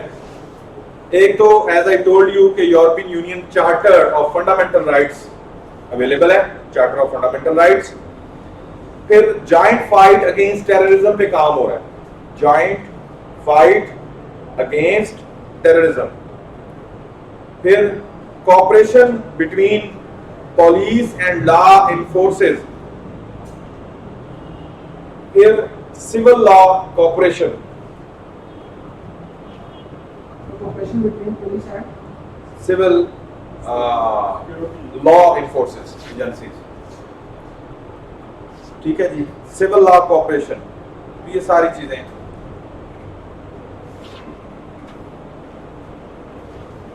फिर इनकी स्टेट्स, यूरोपियन यूनियन क्या कर रही है? अपनी स्टेट से हटके अदर स्टेट्स के साथ ट्रेड एग्रीमेंट्स कर रही है, समझ रहे हैं? और वो ट्रेड एग्रीमेंट कौन कर रहा है? European union. यूरोपियन यूनियन के ट्रेड एग्रीमेंट का क्या मतलब बनता है? कि दैट एग्रीमेंट विल बी, ठीक है, तो ये कलेक्टिव काज के लिए, इकोनॉमिक ग्रोथ के लिए। उसकी एग्जांपल जापान के साथ 2018 में एग्रीमेंट हुआ इनका, यूरोपियन यूनियन का ट्रेड एग्रीमेंट। कनाडा के साथ 2017 में।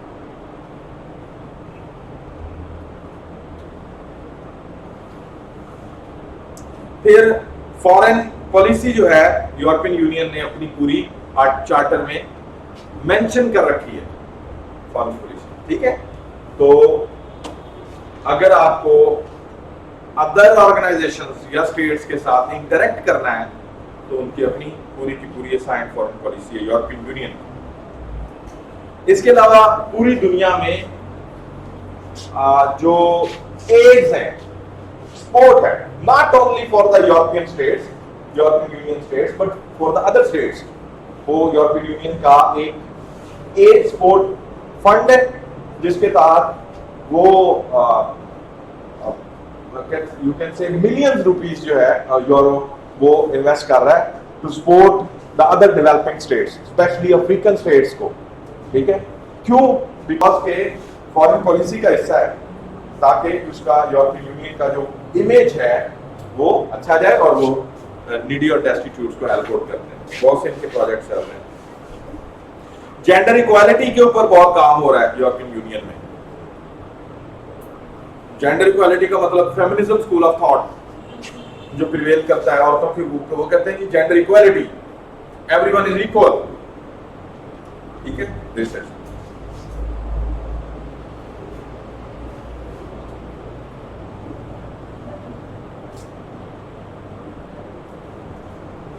कंज्यूमर राइट्स की प्रोटेक्शन की बात हो रही है, कंज्यूमर राइट्स के प्रोटेक्शन की।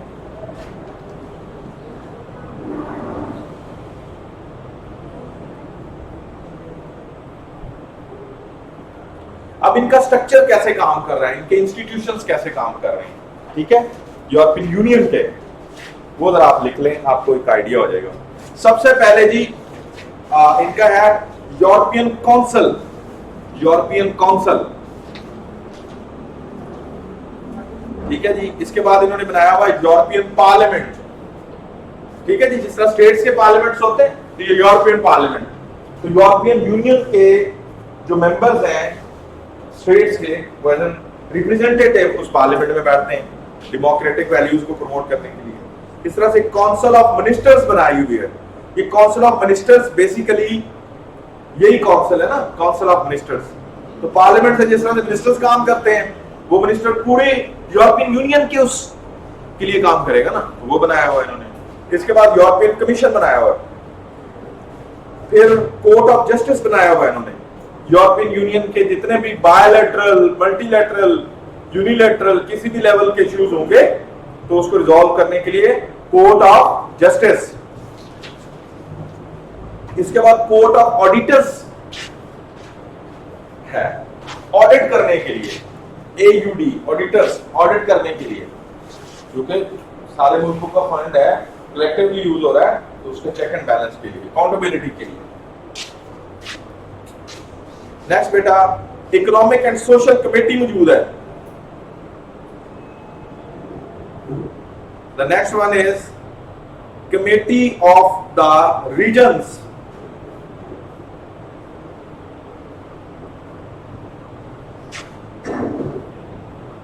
Next is European Investment Bank, और एक बड़ा इफेक्टिव इदारा है इनका यूरोपियन सेंट्रल बैंक। जिस तरह से हमारे सेंट्रल बैंक होता है, जैसे state bank of Pakistan Pakistan का है, तो इस तरह से सेंट्रल यूरोपियन सेंट्रल बैंक है, वो सारे बैंकिंग सिस्टम को मॉनिटर करता है, उसके लिए पॉलिसीज देता है, ठीक है, ताकि फाइनेंशियली जो है।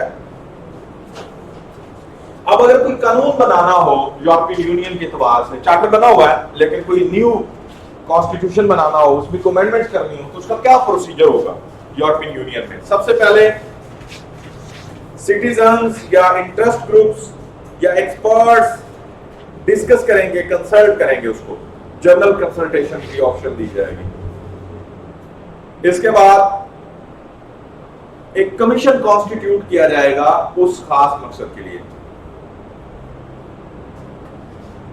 फिर वो कमीशन की एक प्रपोजल बनेगी और वो प्रपोजल पेश होगी parliament and council of ministers में।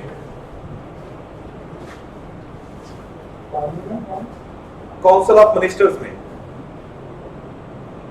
जो के डिसाइड करेंगे उस मैटर को, और फिर बेटा वो नेशनल और लोकल अथॉरिटीज जो हैं उसको इंप्लीमेंट करेंगे। और किस हद तक उसकी इंप्लीमेंटेशन हो रही है, इसके लिए कमीशन और कोर्ट ऑफ जस्टिस उसकी मॉनिटरिंग करेंगे।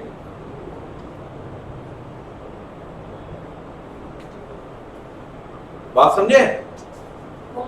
फॉर एग्जाम्पल कि सिर्फ अच्छा, आप ये जो कॉन्स्टिट्यूशंस बनेंगे, कॉन्स्टिट्यूट होंगे, ये constitutes only for European union नहीं है, यानी यूरोपियन यूनियन के स्ट्रक्चर के लिए नहीं है, सारे ममालिक के लिए होंगे ना। तो उसके लिए क्या होगा कि हर मुल्क में, फॉर एग्जांपल अभी कोविड आया, तो कोविड के ऊपर दुनिया ने उस तरह से काम नहीं किया हुआ था, ये लॉज नहीं बने हुए थे कि कोई मास्क नहीं पहनता तो क्या उसके लिए सजा होगी ऑलरेडी, क्योंकि ऐसा कोई फेनोमेन नहीं आया था। तो अब क्या हुआ, लाइक दैट कोई इशू आ जाता है न्यू, तो उसके लिए सबसे पहले हर मुल्क में पब्लिक डिबेट हो। पब्लिक डिबेट के बाद वो एक स्पेशल कमीशन बनाएंगे और उस कमीशन उसके लिए पूरी एक कॉन्स्टिट्यूट यानी एक फार्मूला, एक रिपोर्ट डेवलप करेगा। अब वो डेवलप्ड रिपोर्ट जो है वो यूरोपियन यूनियन का जो पार्लियामेंट है या काउंसिल ऑफ मिनिस्टर्स है उसमें जाएगी। तो वो उसमें चूंकि वो पार्लियामेंट है तो अल्टीमेट हर मुल्क का मेंबर वहां होगा, तो वहां पे जॉइंटली डिसीजन आएगा। वो जो डिसीजन होगा उसको हर मुल्क जो यूरोपियन यूनियन का मेंबर है वो अपने मुल्क में फिर उसको अप्लाई करेगा और वो हर मुल्क पे एप्लीकेबल होगा। ठीक है जी, ऐसे नहीं होगा कि जी हम कहेंगे कि जी ऐसे कर ले, सेंटर कहेगा और प्रोविंस कहेगा नहीं जी ऐसे कर ले। ठीक है, अच्छा, और वो हो रहा है कि नहीं, अगर कोई स्टेट नहीं कर रही तो उसकी मॉनिटरिंग के लिए आपकी जुडिशरी बैठी है। ठीक है, वो मॉनिटर करेगी। तो इस तरह से वो एक पूरा मैकेनिज्म मौजूद है।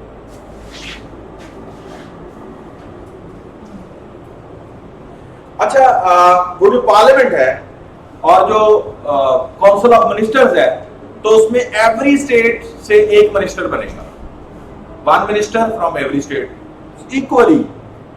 अब यहां पे मसले आते थे ना कि भाई आप ग्रेट ब्रिटेन है और आपका minister will be one, influence की बात। सो जो प्रेसिडेंसी होगी काउंसिल ऑफ मिनिस्टर्स की वो रोटेट होगी एवरी 6 मंथ्स के बाद। समझ रहे हैं? पार्लियामेंट में मिनिस्टर बैठेंगे, मिनिस्टर कहां से बनेंगे, हर मुल्क में से एक मिनिस्टर होगा, मुल्क बता देगा जी हमारा मिनिस्टर ये है, वो पार्लियामेंट में बैठेगा, वहां सारे यूरोपियन यूनियन के फैसले डिबेट होंगे, डिस्कस होंगे, जॉइंटली अप्रूव होंगे। हैं 6 मंथ, हर 6 महीने बाद उसका पार्लियामेंट का, ताकि 6 साल के लिए बना दें। तो प्रेसिडेंट जो है वो तो कुछ भी कर देगा, मतलब लाइक एक फिनलैंड का या फ्रांस का या किसी भी स्टेट का प्रेसिडेंट 6 साल के लिए बन जाए तो 6 सालों में 2 पार्लियामेंट में अपनी मर्जी के फैसले, क्योंकि फाइनली तो अप्रूव प्रेसिडेंट ही करेगा ना जॉइंट डिसीजन को। तो इसलिए किसी का इन्फ्लुएंस ना रहे। आफ्टर 6 मंथ अगर उसको पता है भाई 6 महीने बाद अगर ये सदर है तो 6 महीने बाद उसने भी बनना है, तो इसलिए वो ट्रू सेंस में डिसीजन आते हैं। अब यूरोपियन यूनियन का जो बजट है, you know the common budget of that will be discussed in parliament.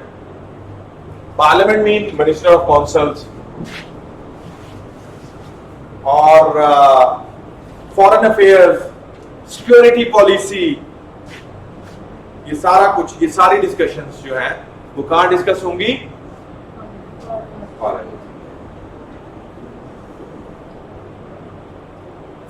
अब चूंकि ओपन डिबेट है तो अगर 27 अभी स्टेट्स हैं तो कुछ लोग कहेंगे, कुछ लोग उसके हक में होंगे और कुछ लोग उसके खिलाफ होंगे।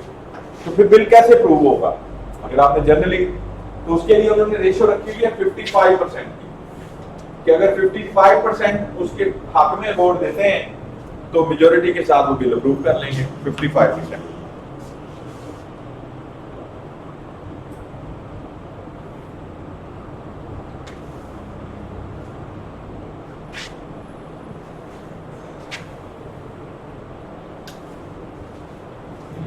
अब जो एक ये समिट करवाते हैं जिसमें हेड ऑफ द स्टेट्स आते हैं नॉर्मली, ठीक है, यूरोपियन यूनियन एक समिट या एक इजलास करवाता है, तो ये एक साल में 4 टाइम्स होता है। इतने वो कॉन्शियस हैं अपने नेटवर्क को लेके, एक साल में 4 दफा वो इजलास होता है और हेड्स उसमें पार्टिसिपेट करते हैं। तो एक बात क्वेश्चन कर रहा था, बात कर रहा था, तो ऐसे नहीं कह रहे थे कि वो 55% की इलेक्शन है, थोड़ी नहीं जा रही 55 की बेटा नॉर्मली मेजोरिटी देखी जाती है। वैसे जनरल असेंबली में जो यूएन की जनरल असेंबली है ना, तो वो सिंपल 2/3 पे चलते हैं, 2/3 मेजोरिटी ऑल डिसीजंस के लिए।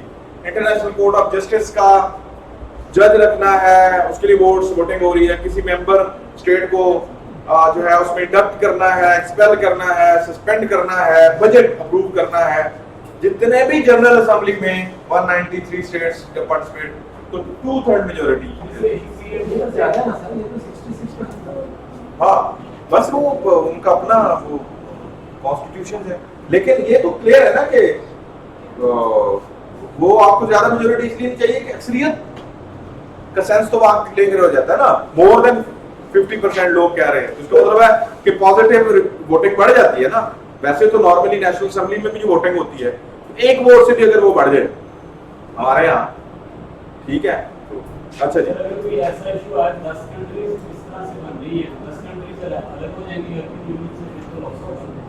क्या होगा सर बहुत जगह कोई ऐसा इशू आता है जिसमें 45% का रेटिंग अलग होता है, 55 का अलग होता है, तो ऐसा सिचुएशन होती है कि वो उनको लेफ्ट करना पड़ता है यूरोपियन यूनियन, तो फिर तो लॉस होगा यूरोपियन यूनियन। ये गाली मैंने सोची। तेरा पासपोर्ट बने नहीं बना? पासपोर्ट बनवाओ इमीडिएटली। हम ना वैसे आई एम डिस्कसिंग अबाउट हमारा जो सिस्टम है, स्ट्रक्चर है। जब बड़े शौक से एमफिल इंटरनेशनल रिलेशंस में चल रहा था, तो जब डिस्कशंस हो रही थी एमफिल कि यहाँ पे जीसी में एमफिल इंटरनेशनल रिलेशन में ऑफर ही नहीं हो रहा था, बीएस और मास्टर्स तक चला रहे, तो वेट कर रहे थे। मैंने बल्कि 2 साल वेट किया, तो उस दौरान मैंने इंग्लिश लिटरेचर में मास्टर्स कर लिया कि भाई आईआर में ही करना है, बिकॉज इतने मोटिवेटेड हो गए थे। बैन अल-अक़वामी ताल्लुकात का मतलब समझते हैं आप, इंटरनेशनल रिलेशंस का।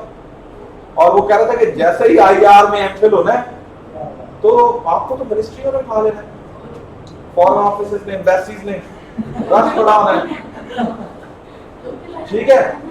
तो बड़े मोटिवेटेड, बड़ी डिबेट्स होती थी। हम जनाब लड़ पड़ते थे कि जनाब हम कंजर्वेटिव्स हैं, ये रियलिस्ट हैं, ये क्लास में जो डिबेट्स होनी और बड़ा जनाब उसमें फीडबैक देना। तो अल्हम्दुलिल्लाह I am the topper of my batch of MPhil IR, और पीआईडी में भी मैं कॉम्प्रिहेंसिव का टॉपर हूं अल्हम्दुलिल्लाह 3.97 सीजीपीए के साथ। तो जब रिजल्ट आ गया, डीएमसी मिल गई, तो मेरा एक दोस्त था, ही वाज फ्रॉम सियालकोट। कभी कोई इधर आया तो वो सियालकोट से आया हुआ था इस फॉर दैट, क्योंकि आउट ऑफ सिटी था, तो फैसलाबाद से मेरी एक अच्छी एप्लीकेशन हो गई एज अ फेलो। तो फिर हम इकट्ठे हमने थीसिस और वो सारी डिस्कशंस और बड़ी सीरियस डिस्कशंस करते। तो ये जब डिस्कशंस हो रही थी, एक और बड़ा इंटरेस्टिंग जो सीन हुआ ना हमारा ना, आप में से अक्सर लोग तो बीएस और एमफिल कुछ होंगे, कुछ कर रहे होंगे, तो बोर्ड ऑफ स्टडी होता है। तो board of study first open defence होता है। तो ओपन डिफेंस में चूंकि आप अपने थीसिस को उसके ऊपर बात कर रहे होते हैं, तो जर्नल पूरा डिपार्टमेंट के सारे स्टूडेंट्स पढ़ जाते हैं आपको, लोग ये हो जाए तो वो हो जाए तो नॉर्मली लोग जो डिबेटर्स नहीं होते तो घबराते हैं, थोड़ा सा ओपन डिफेंस है ना, जो डिबेटर नहीं होते, अच्छे नॉलेज बड़ा होता है उनके पास लेकिन डिबेटर नहीं होते। अच्छा, तो मैं और मेरा दोस्त जनाब उस दिन हमारा पहला ओपन डिफेंस था। तो मैं चूंकि अल्हम्दुलिल्लाह शुरू से ही मतलब ग्रेजुएशन करके ही, बल्कि इंटर करके चूंकि टॉक शॉप किए, तो पढ़ाने पढ़ूने का था, तो ये स्टेजेस वगैरह प्रोग्राम होस्ट करना, बल्कि एफएम पे बहुत बड़ा सदन में प्रोग्राम्स करता रहा, कुछ चैनल्स पे भी कभी चला आपसे शेयर करेंगे, वो भी पूरी एक सारे लोग। अच्छा, तो वो मेरे साथ था, वो ही वाज, अच्छा ये इंटरेस्टिंग बात, थोड़ा आप रिफ्रेश भी हो जाएंगे, और ये बड़ी रियलिटी सी बात, ही वाज चीमा बाईपास ना, तो उसको मैं चीमा साहब ही कहता था। तो उसने मुझे राणा साहब हमने एक दूसरे को, चलो आपस में तो बंदा। तो मैंने सुबह उठे, हमने रात को बहुत पढ़ा, बहुत सीरियसली पढ़ा आईआर में, भाई हमारा बोर्ड ऑफ स्टडी है, बड़ी डिबेट और ऐसे होगा नहीं, देखें यूनाइटेड नेशंस का अगर ये स्टांस है तो वो जनाब तो रेफरेंसेस देने एक दूसरे को, और बड़ी डिबेट करते थे, बड़ी जानदार डिबेट, बिल्कुल फिजूल बात नहीं लगाते। सुबह उठे, मैंने कहा जी चिमर साहब तगड़ा सा नाश्ता करना है, चूंकि बोर्ड ऑफ स्टडी है तो डिफेंस है तो सारा डिपार्टमेंट है, और बिल्कुल। तो हमने जनाब वो बड़े जनाब दही खा लें, फिर वो बीच में ये खा लें, इससे सांस जो है नहीं चढ़ता, इससे आपका ये वो बड़े यानी ना, हमने अच्छी डाइट नाश्ता नुश्ता किया, तैयार हुए, बड़ा जनाब वो प्यार श्यार होके चीमा साहब अपने ये जीसी में आ गए। मुझे याद है रास्ते में ना बाइक पे मुझे लगे कि चीमा साहब ना कहीं कहीं बड़े स्मार्ट हैं, बड़े वीक हैं लेकिन बड़े एक्टिव। तो मुझे लगे कि कहीं कहीं ना चीमा साहब बैठे बैठे ना तो ऐसे ऐसे हों, तो मैं पूछूं कि चीमा साहब बैठे हो? हाँ जी डॉक्टर साहब बैठे हैं। इस तरह से वो हमारी एज अ फ्रेंड जैसे होता है। 2 साल हमने इकट्ठे पढ़े। किसी के मेन गेट पे आए, मैं पार्किंग में बाइक लगाने गया हूँ, चीमा साहब को मैं खड़ा करके गया हूँ। बाइक लगा के आया ना तो चीमा साहब थोड़ा सा ना यूं कर रहे हैं, क्यों यार कुछ नहीं करते कुछ नहीं। तो बेसिकली चीमा साहब ने उसका इतना स्ट्रेस लिया कि उनका ब्लड प्रेशर डाउन हो रहा था उस टाइम, और वो मार नहीं रहे थे, मतलब वो जरा लगे ठीक है कुछ, मैं क्या नहीं मुझे लग रहा है क्या। वो करते करते ओल्ड बीसी ऑफिस है, बात तक आप पहुंचे तो वी सॉ दैट के चीमा साहब को गिरना पड़े। वो पेपर गई, वो कहीं हमारे वो नोट्स और जनाब वो रेफरेंस के लिए हमने अपने आर्टिकल साथ उठाए हुए, और जैसे तैयारी होती है पूरी कि डिफेंस जाना है, वो सारे जनाब हमारे बिखरे पड़े। जीवन साहब उनको खावा हलावा मुझे अपनी पड़ गई। अच्छा, उनको कोई 1-2 स्टूडेंट्स जैसे होता है आ जाते हैं, तो हमने बड़ा जनाब कर कुट के ना उधर ले गए, डिस्पेंसरी है वहाँ पे ना, वहाँ ले गए। डॉक्टर साहब फॉर्चुनेटली डिस्पेंसरी के डॉक्टर साहब याद नहीं दूर से बैठे, उन्होंने ना देखा, उन्होंने देखते ही ना उनका वो ब्लड प्रेशर चेक किया, मेरी बहुत लो हो गया। मैंने कहा अगर ज्यादा सीरियस है तो फिर मैं कोई एम्बुलेंस किया, नहीं ये स्टेबल हो जाएंगे। उन्होंने इंजेक्शन वगैरह लगाए। चीमा साहब पड़े हुए हैं जनाब, मुझे अपनी वो डिफेंस का पड़ा हुआ है, वो टाइम हमारा हो रहा है, मैं कुछ चीजें याद रह जाती हैं। तो कुछ 15-20 मिनट बाद चीमा साहब की आंख खुली, मैं पास ही बैठा था, कहना साहब क्या जी डिफेंस हो गया।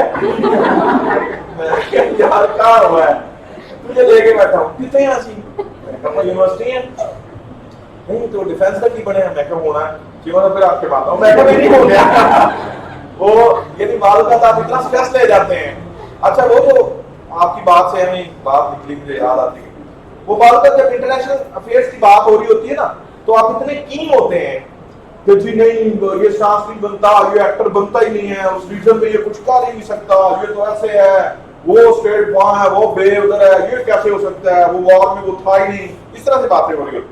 और आप वर्ल्ड वाइड देख रहे होते हैं तो कहीं से कोई भी स्कॉलर फिलोसफर उठ के उस टाइम सारे ही तकरीबन कोई प्लेटो होते हैं, चंद लोग एरिस्टोटल का दर्जा रखते होते हैं, और बीएस के लोग होते हैं वो आपको पढ़ जाते हैं, इतने क्वेश्चन आ रहे होते हैं।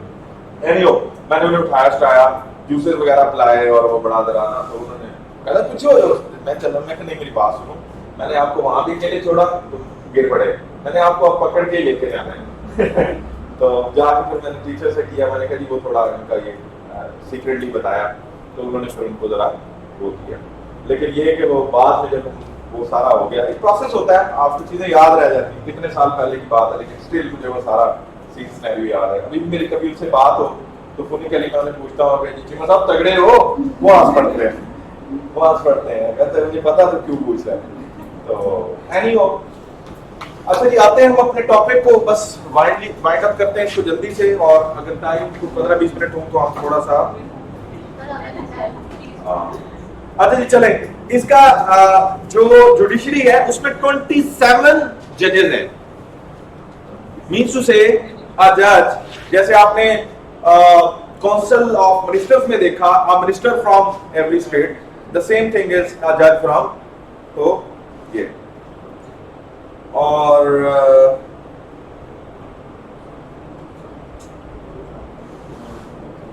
कोई जरूरी चीज, हाँ ये जरा इफेक्टिव है ना, चले इसको कर दिए मैंने, चीजें थी 2-4 स्लाइड और भी। अच्छा इसको मैं ज्यादा इसलिए कर रहा था कि ये इफेक्टिव है, इसकी सक्सेसेस हैं। नॉर्मली फेलियर्स के ऊपर बात करना बड़ी आसान होती है, आप कुछ भी उठा के जी इसको ऑब्जेक्टिव ये नहीं हुआ, ये नहीं हुआ, ये नहीं हुआ, ये, लेकिन जो सक्सेसेस होती हैं सक्सेसफुली, आप देख रहे हैं कि वर्ल्ड वाइड एक एसोसिएशन जा रही है, इवन यूनाइटेड नेशंस के बहुत सारे फेलियर्स हैं, लेकिन कंपैरेटिवली यूरोपियन यूनियन की विद इन द ऑर्गेनाइजेशन और रीजन वो बहुत अच्छा डिलीवर कर रहे हैं। कंपैरिजन के साथ हम बाकी स्टेट बाकी जो ऑर्गेनाइजेशन है तो अगर आए क्वेश्चन तो उनका कंपेयर कर सकते हैं। What did you mean? जैसे बाकी ऑर्गेनाइजेशन जैसे हमने पहले पढ़ी है, हाँ उनके जो ऑब्जेक्टिव्स हैं जहाँ पे वो लोग रिलैक्स कर रहे हैं, हाँ, हम अगर इसके थ्रू उनका कंपैरिजन करके बात बिल्कुल कर सकते हैं। अच्छा जी आप चलें थोड़ा सा आपका टेस्ट चेंज करते हैं।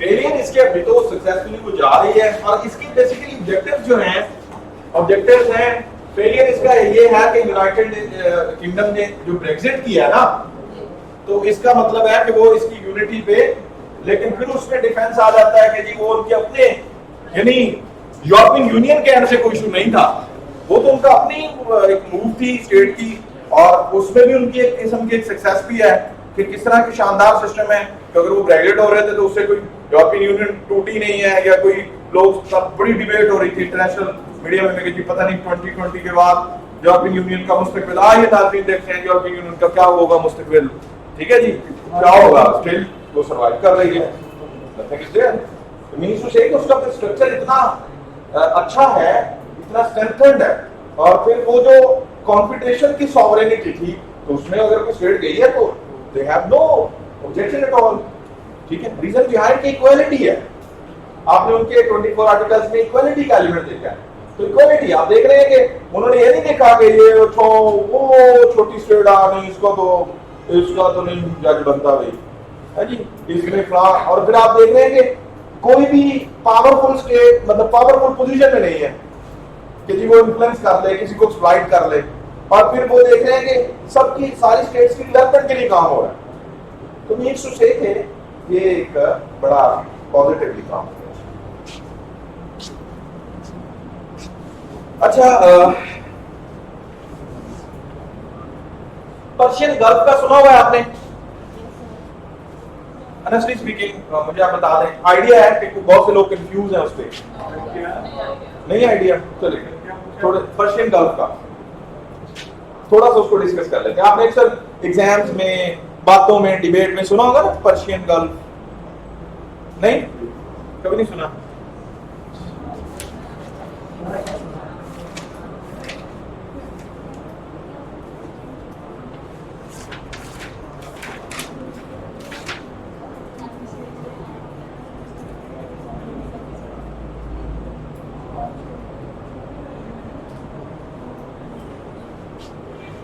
मैं अगर आपको यहां से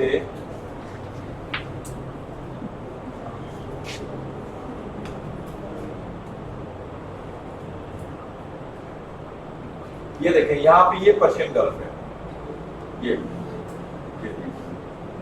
ठीक है, आपने नहीं सुना होगा पहले, ये पर्शियन गल्फ है, ठीक है, देख लिया सबने, बस बेटा ये था और क्या, आज थोड़ा सा इसको हम डिस्कस कर लेते हैं, या मैं थोड़ा इसमें था एक्चुअली दो चीजें हैं और दोनों बड़ी इंटरेस्टिंग हैं, लेकिन मैं टाइम को देख रहा हूँ, हमारे पास 20 मिनट है, तो इसलिए मैं चाह रहा हूँ कि दोनों में से मेरा तो दिल कर रहा था कि मैं आपको दोनों करवाऊं।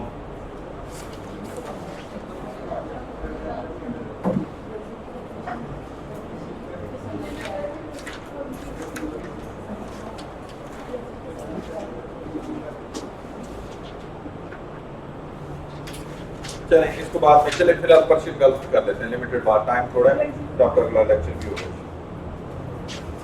अच्छा,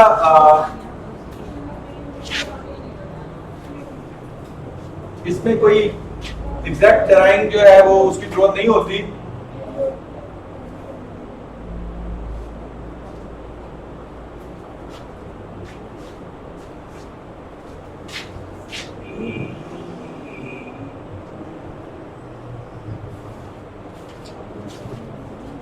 बेसिकली आप एक चीज ये समझें, ये आपके जनरल नॉलेज के लिए भी है और पॉलिटिकल साइंस के और इंटरनेशनल रिलेशंस के कॉन्टेक्स्ट में भी है। बेटा आपको एक तो ये पता होना चाहिए, और सबको डेफिनेटली पता भी है कि हमारे कितने कॉन्टिनेंट्स हैं, डेफिनेटली वी हैव पूरी जो दुनिया है। अच्छा, सी जो होता है, सी बेसिकली छोटा होता है ओशन से, ठीक है जी, ये तो आपको पता ही है ऑलरेडी कि जो सी है ये स्मॉल देन इसके है ओशन। बेसिकली हम कहते हैं कि पूरी दुनिया में अगर आप गौर करें तो वर्ल्ड्स वन ओशन है। आपने ये सुना होगा कि दुनिया में कितने परसेंट पानी है, ठीक है। अच्छा, ये जो 70% पानी है ये किसी ना किसी सोर्स से अल्लाह पाक ने कैसा निजाम बनाया हुआ है कि लाइक जो बड़े पानी है, ठीक है, हम छोटी कैनाल्स की बात नहीं कर रहे हैं, हम सीज और ओशंस की बात कर रहे हैं, तो हर ओशन किसी ना किसी एंगल से कहीं ना कहीं से जाके दूसरे से मिल जाता है। और आपने अक्सर सुना होगा कि जी समंदर जो होता है वो उसका जी दूसरी सरहद नहीं होती, दूसरा बॉर्डर तक कभी नहीं को पहुंचा जी। ये बातें शायद आपने छोटे होते या बड़े होते कहीं ना कहीं सुनी होंगी। और कोई हद नहीं होती जी, और इतना पानी गिर रहा है तो कहां जा रहा है। तो बेसिकली क्या हो रहा है, आप ये देख रहे हैं कि ये जितना भी ब्लू एरिया है ये सारा पानी है। तो बेसिकली कोई भी ओशन, लाइक कोई भी ओशन या कोई भी सी, ये आपका इंडियन ओशन है, ये आपका साउथ अटलांटिक ओशन है, ये आपका एंड ऑनवर्ड, इन ओशंस को हम इंशाल्लाह इन डिटेल भी पढ़ लेंगे।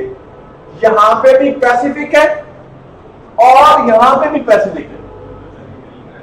चूंकि दुनिया गोल है तो बैक साइड से वो जाके आपस में, ठीक है, इसलिए आप देख रहे हैं कि दुनिया के एंड के ऊपर एक ओशन और वही वाला ओशन इस एंड पे बैक साइड से मिल रहा है। और आप देख रहे हैं कि ये पानी लेट से यहां आया है तो यहां जाके ये यहां से इधर आ गया, यहां से इधर गया, यहां गया, यहां से आप देख रहे हैं यहां ये रास्ते, ये रास्ते, ये रास्ते, ये रास्ते, ये देखें। बेसिकली दैट्स व्हाई वी से, बात समझ रहे हैं, अंडरस्टैंड कीजिएगा, आपके लिए कंसेप्चुअली बड़ी एक बेसिकली जो दैट्स व्हाई हम कहते हैं कि दुनिया में जो ओशन है वो एक ही है, बिकॉज के सारे जो सीज हैं वो मिलके ओशंस बनाते हैं, और वो ओशन किसी ना किसी एंगल से दूसरे तीसरे से लिंक हो गए तो at the end that's why ये जो बेसन का मतलब हौज होता है। तो ये जो बेसन अल्लाह ने नेचुरल बनाया है, तो आप देखते हो कि सारे समंदर, सारे दरिया जो है समुद्रों में गिरते रहते। हम अपने अरेबियन सी की बात करें तो जब से पाकिस्तान बना है और जब सब कॉन्टिनेंट था और उससे पहले, अभी तो चले पर क्यूबिक पर मीटर पानी की रेशो कम होती जा रही है स्कार्सिटी दुनिया में, लेकिन वो पानी सारा का सारा गिरी जा रहा है ना। तो कभी ऐसे तो नहीं हुआ कि अरेबियन सी जी वो वहां से आवाज आई हो कि भाई और पानी ना आए, भर गया, बस जगह नहीं है। बिकॉज आपका अरेबियन सी जो है वो इंडियन ओशन में गिर जाता है, आपका इंडियन ओशन जो है वो नेक्स्ट पैसिफिक से, ठीक है, और वो इंटरलिंक अगले ओशन से और करते कराते सारे ओशन। तो दैट्स व्हाई वो ओशंस एक दूसरे के साथ चूंकि लिंक्ड हैं, तो अल्लाह पाक का कैसा निजाम है कि दुनिया को जितना पानी चाहिए होता है वो कैनाल सिस्टम से, वो रिवर सिस्टम से, वो सामो अपना पानी वहां से कुछ ऐसे ले लेते हैं, और कुछ जो है आपने पढ़ा होगा साइंस में कि ये हवाएं चलती हैं ये वो, तो वो ओशन से पानी लेते हैं और अल्लाह ताला वैसे आप पे जहां गिरा देते हैं। अल्लाह का एक पूरा निजाम है, बी मुस्लिम बी बिलीव, और अदरवाइज वो पानी और उसकी डेप्थ जो है और उसकी जो विड्थ है वो तो फिर अनलिमिटेड है, ठीक है। तो दैट्स व्हाई बेसिकली पूरी दुनिया में पानी, और देखें आप जरा, आपको कोई और ऐसा नहीं मिलेगा, मेरे अल्लाह का निजाम देखें आप, देखें ना, यहाँ पानी ना हो, इनको इधर से मिल रहा है, इनको इधर से मिल रहा है, इनको इधर से मिल रहा है, इनको इधर होता है कि जनाब ये एरिया है जिधर से पानी जा ही नहीं रहा, ये जी एंड हो गया जी। तो ये तो हम कहते हैं कि जी ओशंस के बॉर्डर्स तो हैं, जहां ही बॉर्डर लग रहा है, इसको लग रहा है, इसको लग रहा है, इसको लग रहा है, डिफरेंट वो कॉन्टिनेंट्स को टच तो कर रहे हैं, लेकिन इस पैसिफिक का उस पैसिफिक के साथ जो कनेक्टिविटी है वो, बल्कि इतने अरसे से उन्होंने इधर लगाया हुआ है कि दीवार की उस साइड से देखे उधर पानी ना हो। अच्छा, तो ये एक सिस्टम चल रहा है। वैसे समंदर मिलके किसको, सीज मिलके किसको बनाते हैं, ओशन। और जो ओशन है वो दुनिया में वैसे वन ओशन है, लेकिन उन ओशन, एक ओशन को 5 हिस्सों में हमने डिवाइड किया हुआ, 5 स्मॉल ओशन, ठीक है जी। तो वो 5 स्मॉल ओशन जो है वो काम अपना कर रहे होते हैं। अच्छा, अगर आप उनके नाम लिखना चाहें, आपको पता होगा अक्सरियत को, और कुछ लोगों को नहीं भी पता होता तो बेटा लिख लें, इसमें कोई शर्मिंदगी वाली बात नहीं होती। आपका पहला ओशन, चले अपने ओशन से शुरू करते हैं, that is the Indian ocean, ठीक है। इंडियन ओशन में ही आपका अरेबियन सी गिरता है। इंडियन ओशन दुनिया में बहुत फेम है, उसकी एक वजह है, इंडियन ओशन बेसिकली जो आयल स्टेट्स हैं उनको इंटरलिंक करता है। ये देखिए यहाँ इंडियन ओशन है, ठीक है जी, ये सारा आयल पड़ा हुआ है मिडिल ईस्ट में, ठीक है। तो यहां से पर्शियन गल्फ और ये करते कराते ये इंडियन ओशन, ये अरेबियन सी आपका, और ये सारा, तो बेसिकली ये इंडियन ओशन आपको आगे आके बढ़ा, बाकी जो वो जो चाइना तक की हम बात करते हैं, पैसिफिक तक आपको इंटरलिंक करता है। कुछ ओशंस इधर हैं, कुछ इधर हैं, वो फिर इंशाल्लाह इस मैप से शायद उस तरह से चीजें समझ नहीं आती, मैं यहाँ पे ड्रॉ कर दूंगा। कर दूं? आपका नेक्स्ट पीरियड है, लेक्चर है? फिर तो फिर कंप्रोमाइज नहीं ना होगा। अच्छा, एक हो गया इंडियन, नेक्स्ट है अटलांटिक। आपने सुना होगा अटलांटिक ओशन, नंबर 2। नंबर 3 है पैसिफिक। पैसिफिक जो है ये पीसफुल से है। ये कब सबकी एक अपनी हिस्ट्री है, कब एक्सप्लोर हुए, कैसे हुए, किन्होंने किए, लिमिट्स क्या हैं, वो तो फिर हम एक ओशन को अगर पढ़ने लग जाएं, इंडियन ओशन पे अगर हम डिबेट शुरू कर दें तो फिर वर्ल्ड पॉलिटिक्स जो उस पे हो रही है, उसके जो रूट्स हैं वो किस तरह से एक दूसरे से लिंक कर रहा है, तो ये तो पूरी एक स्टडी है ना। उसके लिए तो कई लेक्चर चाहिए, तो हम उतना डिटेल में तो खैर जा नहीं सकते, मजबूरी है। अच्छा, तो पैसिफिक के बाद बेटा सॉदर्न जो साउथ साइड पे है, ये साउथ अटलांटिक, इन सॉदर्न की कैटेगरी हम बना लेते हैं। और आर्कटिक, ठीक है जी। अच्छा, अब जो आप पर्शियन गल्फ की बात करते हैं, एक वर्ड है स्ट्रेट, STRAIT, उर्दू में इसका मतलब होता है आबनाए, स्ट्रेट। अच्छा, अब होता क्या है, चूंकि सारा सिस्टम आपस में मिला हुआ है, कहीं पे जाके ये ओशन जो है वो बड़े नैरो डाउन हो जाते हैं, लेकिन अगर इतना लेंथ में है तो आप उसके ऊपर अपनी हेजमनी उस तरह से मेंटेन ही नहीं कर सकते। तो आप कहां से कर सकते हैं, जहां पे वो नैरो डाउन होते हैं वहां पे जो है वो पोर्ट्स बना ली जाती हैं, या वो उन पॉइंट्स के ऊपर जो स्टेट्स होती हैं वो अपनी हेजमनी कायम करती हैं। बिकॉज वो जिधर से मर्जी घूम घाम के जब आपने नेक्स्ट ओशन में जाना है तो आपने गुजरना तो वहां से है ना जी, वहां से गुजरेंगे। वो थोड़े से मुराद इतना थोड़ा नहीं होता, मतलब इन हंड्रेड्स जो है किलोमीटर्स, लेकिन विच कैन बी कंट्रोल्ड। तो उन जो बेस या वो जो स्टेट्स होती हैं, जो स्टेट ऑफ मलाका का आपने सुना होगा, और बहुत सारे स्टेट, वो बड़ी इंपॉर्टेंट होती है। रेड सी के कॉन्टेक्स्ट में आपने सुना होगा, सुएज कनाल का। अच्छा, वो जो एरियाज होते हैं ना जहां बड़े नैरो डाउन हो जाते हैं, वहां देखें आपने एक ओशन से निकल के दूसरे में पढ़ना है या दूसरे से तीसरे में जाना है, तो वहां से ही गुजरना पड़ेगा, उस स्टेट से गुजरना पड़ेगा, तो मजबूरी है ना आपकी। तो वहां पे वो लोग अपनी हेजमनी कायम करते हैं, और इस तरह से अटलांटिक बेस्ड सारी पॉलिटिक्स चलती है, और ये बड़ी स्ट्रॉन्ग पॉलिटिक्स होती जा रही है। आपकी एनर्जी उस पर बेस कर रही होती है, आपके सारे रिसोर्सेज उस पर बेस कर रहे होते हैं। अगर वो बंद कर दिए जाएं या उसमें अपना इन्फ्लुएंस कायम कर लिया जाए तो ये सारा, आज इसकी सारी स्ट्रॉन्ग एक हिस्ट्री। अच्छा, अब ये लेट्स से कि इसको हम कहते हैं ये पर्शियन गल्फ है। ओके, इस पर्शियन गल्फ में अगर हम स्टेट्स को देखें वैसे ही, तो एग्जैक्टली हम उस कॉन्टेक्स्ट में नहीं देख रहे। चलें, यहां ईरान है, ठीक है जी। यहां देखें तो यहां पे कुवैत है, थोड़ा सा आगे आए यहां पे करके तो यहां बहरीन है, यहां पे कतर है, यहां पे कतर। ये कतर थोड़ा सा इसके अंदर जाके, ये कुछ खुश्क एरिया हैं, आइलैंड्स हैं, वहां पे जाके थोड़ा सा इससे दूर सऊदी अरेबिया, सऊदी अरेबिया से थोड़ा सा आगे हैं तो यहां पे यूएई है। आपने अक्सर सुना होगा कि जी हम यहां कहीं हैं, तो जब लोग हज करने जाते हैं तो अक्सर यूएई से फ्लाइट्स आ गए सऊदी अरेबिया तक, तो यूएई पहले आ जाता है, सऊदी अरेबिया, ये यूएई, ये सऊदी अरेबिया। अच्छा, फिर आगे जाएं तो आगे, अच्छा, अब ये जो पॉइंट है जिसको मैं स्ट्रेट कह रहा था, इस स्ट्रेट का नाम है हॉर्मुज, स्ट्रेट ऑफ हॉर्मुज।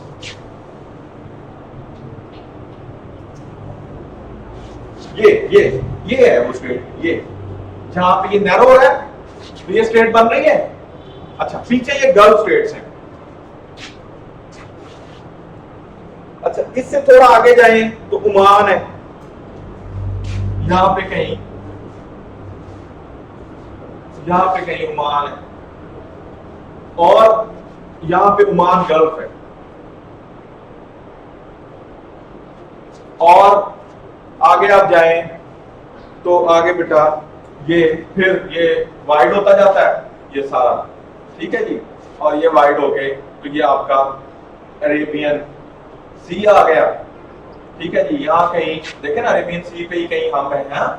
अच्छा, आगे जाके इंडिया एंड ऑनवर्ड, यहाँ पे इंडिया, हम पाकिस्तान, ये सारा। अब ये अरेबियन सी आ गया और ये मजीद वाइड हुआ और जाके आगे इंडियन ओशन में, यानी अरेबियन सी है लेकिन आगे जाके वो किसका हिस्सा बन गया? इंडियन ओशन का। और ये इंडियन ओशन आगे आपको लिंक कर देता है बाकी ओशंस के साथ। ठीक है जी, आज का हम लेक्चर यहां तक चले रखते हैं। अच्छा, अब ये जैसे स्टेट ऑफ हॉर्मोज आया है, ये अब देखें, Iran oil exporter, Kuwait, Bahrain, Saudi Arabia, UAE, ठीक है जी, इस स्टेट से पीछे पीछे इस पर्शियन गल्फ के अंदर कतर, ये सारे के सारे ऑयल एक्सपोर्टर्स हैं। क्यों ऑयल एक्सपोर्टर्स है? Because they have oil. अब ये ऑयल ले लिया आपने, खरीद लिया, ठीक है जी। अब आप मैरीटाइम शिप्स के जरिए इसको ले जाना चाह रहे हैं, आपने यहां से पर्शियन गल्फ, यहां से किसी भी स्टेट से, ईरान से एक अस्से तक, मुख्तलिफ स्टेट्स, खैर ये कलैदा डिबेट है सुपर फास्ट की और वो सारा। अच्छा, आपने खरीद लिया, अब आप आ गए यहाँ पे। जब आप यहाँ पे आए इस नैरो एरिया में, तो इस स्टेट ऑफ हॉर्मोज से ही आपने गुजर के जाना है ना। अब इस स्टेट में इस साइड के ऊपर ये जो है, ये थोड़ा ईरान मैंने पीछे लिख दिया है, यहाँ पे ये ईरान का कोस्टल एरिया लगता है। इसको कोस्टल का मतलब होता है साहिल, ईरान का साहिली एरिया यहाँ पे लगता है, यहाँ तक ईरान आता है। यहाँ पे जो इस एरिया की बात करें तो इस एरिया में यूएई जो है ना, साउथ कोस्ट एरिया जो है यूएई का, तो वो जाके इसकी साहिल ये लगता है। ठीक है, अच्छा, अब आपको समझ आएगी कि ईरान के पीछे यूएसए क्यों पड़ा है, सऊदी अरेबिया की क्या पॉलिटिक्स चल रही है, ठीक है, और गल्फ स्टेट्स की इंपॉर्टेंस क्यों है, पर्शियन गल्फ की बार बार बातें क्यों होती हैं। More than 80% to some extent oil reservoirs यहां से आपने खरीदा, आपने यहां से गुजरना है।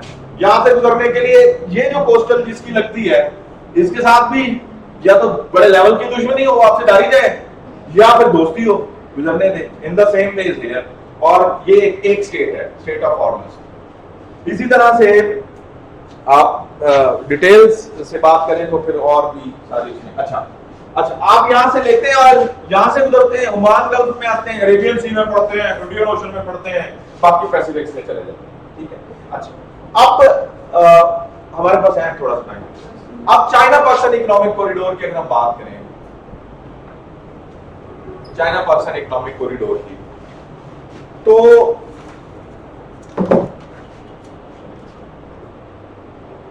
मैं आपको वैसे एक एग्जांपल दे रहा हूं, खैर अब टाइम बड़ा शॉर्ट है।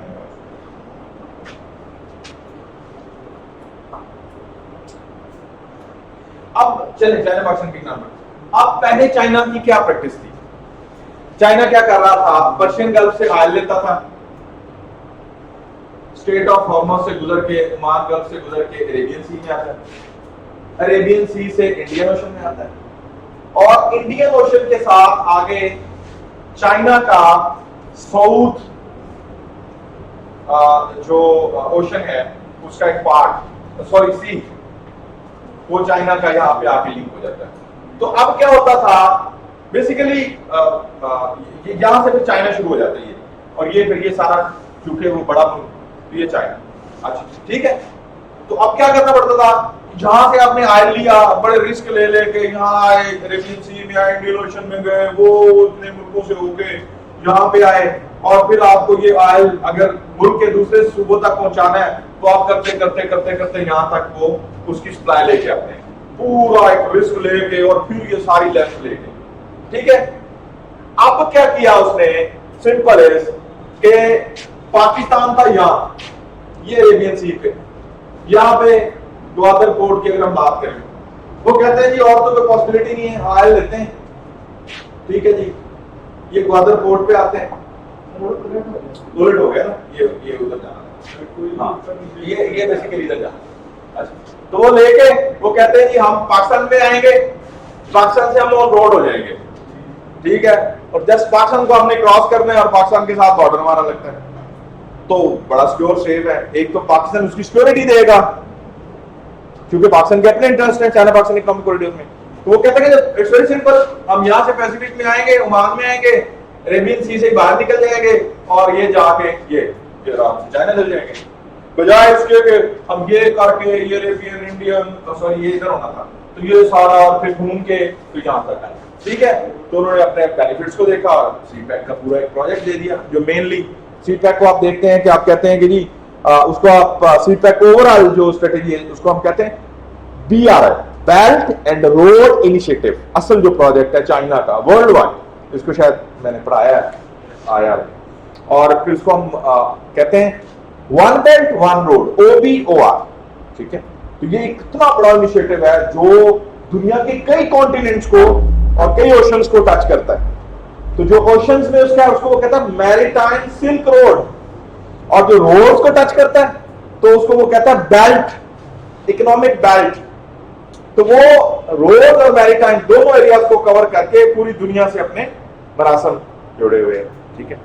तो ये एक सीपैक को लेकर के और ये था, तो अब चूंकि सारा यहाँ पे है और आपने इधर से गुजरना है, तो दैट्स वाई सबकी, अच्छा अब आप देखें कि ये ईरान है, तो यहाँ के अफगानिस्तान और ये सब वो क्यों आगे बैठ जाते हैं यहाँ पे, ये देखें आप, इसको शायद हम पहले भी डिस्कस करें, ये है पाकिस्तान, ये है इंडिया, ठीक है जी, ये है अफगानिस्तान, ठीक है, ये है ईरान, बॉर्डर है ना, ऑयल एक्सपोर्टर है, ऑयल है उसके पास, यहाँ क्यों अफगानिस्तान में इंटरेस्ट है सारे।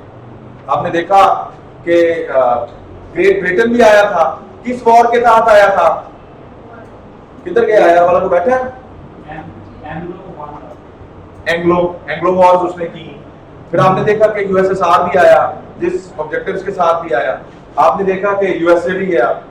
बेसिकली आप जब यहाँ बैठे हैं, अगर आप यहाँ हेजमनी कायम कर लें, यहाँ ये है चाइना, ठीक, देखिए ये तो पाकिस्तान है ना सारा, ये अफगानिस्तान इसका बॉर्डर, अच्छा देखिए ये बॉर्डर, फिर ये सेंटर, हाँ अफगानिस्तान लैंडलॉक है, चाइना कहाँ, ये तो पानी नहीं लगा।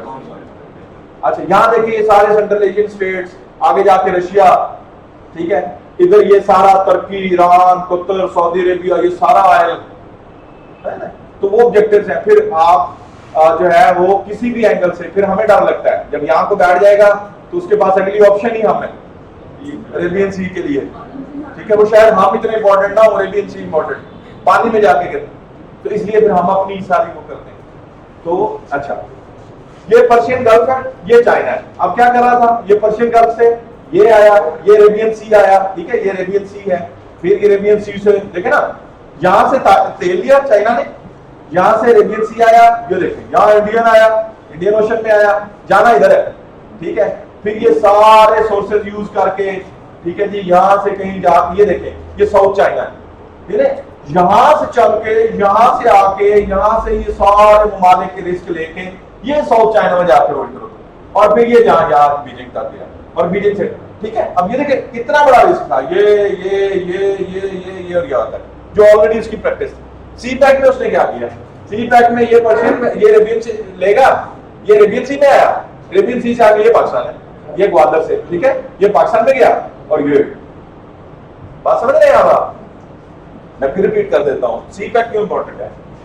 ये पर्शियन गल्फ, यहां से ऑयल खरीदा, अरेबियन सी में आया, इंडियन ओशन में आया, फिर इधर गया, ये सारे ये देखें, ये बिल्कुल यहाँ पे स्ट्रेट ऑफ मलाक्का है, ठीक है, उसका रिस्क लिया, ये मलेशिया और इंडोनेशिया के दरमियान में, और ये कर करके तो ये साउथ चाइना से जाके यहाँ इंटर हुआ, और इंटर होके अगर फिर आपको यहाँ तक पूरे मुल्क में चाहिए ना उसकी सप्लाई, यहाँ आने के लिए फिर ये सारा करना पड़ेगा, ये पूरा एक चक्कर घूम के, यहाँ से क्या है, ये आपने लिया और ये चले गया, ये सिंपल, ये और ये, that's why CPEC is important for China। उस बेनिफिट्स की बात है ना, हम किस चक्कर में, हम इस चक्कर में हैं कि भाई आप यहाँ अरेबियन ग्वादर से इंटर होंगे ना हमारे पास, तो साथ बिस्मिल्लाह आए, तो अल्लाह रखे खैर आपने इधर से गुजर के, तो ये सारे पाकिस्तान से गुजर के जाना है ना, तो बेल्ट बनेंगे, रोड्स बनेंगे, मोटरवेज बनेंगे, इंफ्रास्ट्रक्चर डेवलप होगा, पॉवर्टी रियलाइजेशन होगी, जॉब एम्प्लॉयमेंट्स आएंगे, मोटरवेज बन रहे हैं, तो चलो हम तो डेवलप होते हैं, हमें क्या नुकसान है उसका, ठीक है, और हमारे मुल्क से गुजर के जाना, ये बेनिफिट्स भी हैं ये बहुत। अब जो इस तरह की पोजीशंस होती हैं जिसके ईरान के साथ अच्छे ताल्लुक हैं, उसका मतलब है कि उसके लिए पैसेज बड़ा खुला है। जिसके साथ अब देखिए ना, ईरान का राइवलरी किसके साथ बनती है, समझते हैं? तो बेसिकली ये पूरी एक पावर पॉलिटिक्स होती है, ठीक है, जो अमंग द ओशंस और अटलांटिक बेस चल रही है, अपने अपने बेनिफिट्स होते हैं। और मैं आपको बाकी बेस की यानी स्ट्रेट ऑफ मलाक्का की अगर हम सिर्फ डिस्कशन कर लें, जैसे आपने आप पर्शियन गल्फ का, आई होप के नेक्स्ट कभी पर्शियन गल्फ की कोई बात करेगा तो आपके ज़हन में ये कोई इमेज सा आएगा, ठीक है, इधर ही है इस तरह से। तो ये चूंकि वो व्हाइट बोर्ड का तो आपके ज़हन में कुछ आइडियाज डेवलप होंगे, आपको कम से कम कंफ्यूज नहीं है, आपको पता है कि क्या हो रहा है। तो बहुत ज्यादा अरेबियन सी को लेकर के और आगे हर ओशन के अंदर और फिर स्ट्रेट्स पे, बेस पे, पोर्ट्स पे, फिर नुकसानात हैं, फिर इतना लंबा सफर करने में एक और भी होता है ना भाई, जिस शिप को आप लेके चल रहे हैं आपकी सिक्योरिटी रिस्क है, आपके स्टेट और हर स्टेट से जब आपने करीब से आना है, बेस से गुजरना है, तो उनके खर्चे हैं, टैक्सेस हैं, और इतनी बड़ी आप वैसे एट रिस्क होते हैं, आपके बहुत ज्यादा एक्सपेंडिचर हो जाता है, आपकी ऑयल बड़ी कंजम्पशन हो जाती है शिप्स में, ये सारे लॉसेस आप बेयर करते हैं। फिर आपकी जो वो शिप्स हैं और वो जो बड़े जहाज होते हैं उनको इनफ्यूल करना होता है आपने, उसके लिए आपको कोई ऐसी बे चाहिए या ऐसी पोर्ट चाहिए जहां पे आप स्टे करेंगे, तो वो सारा प्रोसेस है। तो ये सारा बड़ा रिस्क था, आसान हो गया। इसी तरह से बाकी स्टेट्स भी अपने अपनी जो है वो उसमें जितनी भी जंगें हुई हैं, तो बेसिकली उसमें कोई ना कोई वाटर बेस्ड भी ऑब्जेक्टिव्स होते थे। ठीक हो गया, होपफुली क्या आपको फिर समझ ये जो एरिया सबमरीन से रहा है अमेरिका से है। सबमरीन तेरा ऑस्ट्रेलिया अमेरिका से आप जो दे रहे हैं हाँ। उसका कोई लिंक है TRI से बन जाता है लॉन्गली जाके। एक्सपर्ट्स अभी उस लेवल पे सोच भी नहीं रहे होते जहाँ पे स्टेट्स के थिंक टैंक्स ने काम कर लिया होता है। CPEC का आइडिया था ना, पहले प्लान हुआ होगा और आप उनकी प्रैक्टिस देखें, 13 में आया, 15 में एप्लीकेबल हुआ, कहाँ तक पहुंच गया। ठीक है जी, अल्लाह।